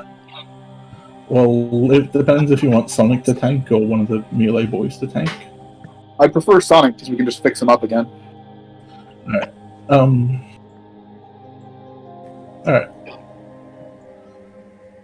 So does anybody else have range? Eridani, you want to get in here? Sebastian, can I see him from the stairs? Let me snap you to the grid first. And it's 3/4 cover from where you are. There's a space in here for you in the back line. Excuse me, coming through. So, You get in the crawl space. Do you get disadvantage for shooting stuff in the crawl space? Yeah, you have to squeeze. Alright. And you're also So going to you be got prone, Eldritch. so... Alright, It well, might I'm be- small, so I'll stay in the crawl space and fire off. So you got Eldritch Blast. Don't have It might anything be- that can do damage. Do we get the big barbarian boy to attack first? With his high I damage? I can't do any damage to it. Oh, that's right, I forgot. We figured that out You the hard way. chill I back can't- there for a bit. Alright. I disappear. Seb, if I stand here, can I attack it? That's a window. You want to? Yeah. Oh, sorry, my bad. I thought it was a. I Yeah, apologize. that's the drop off to the bad room. Yeah. The bad Oh, room. From this I window, throw you can, styles into the trap. you can see the barrel of death room below you. It's just a transparent window. I guess it doesn't matter who attacks first because we've got to get into initiative. So here we go. I guess we're all ready. Alright, you guys get ready to disable this Tomb Guardian, perhaps recover the final eye that's clinging around inside its bucket helm. Torrin has crawled off down this hole, and that's where we're going to end the session for today. Hey. Awesome. What a session. Torrin's not coming back. I hope he's. It's sad that Torrin's leaving us, but I hope he just doesn't disappear into the wall because he has a lot of loot on him. Oh yeah. I kind of like the idea that Fine. Thorin, like, I like the idea that Torn manages to like escape the tomb with Nang Nang and just like manages to survive by himself with all this loot that he got. Nang Nang for the win. Alright, death toll's up to 19. That list is getting long. Yeah. Whose fault is that? I mean, kind of our fault. We are not good at this game. Alrighty, Rainier, thanks very much for playing. I hope you enjoyed this very tense death trap of a campaign. And Yeah, I did. perhaps I'll see you again sometime in the future. And also, thanks.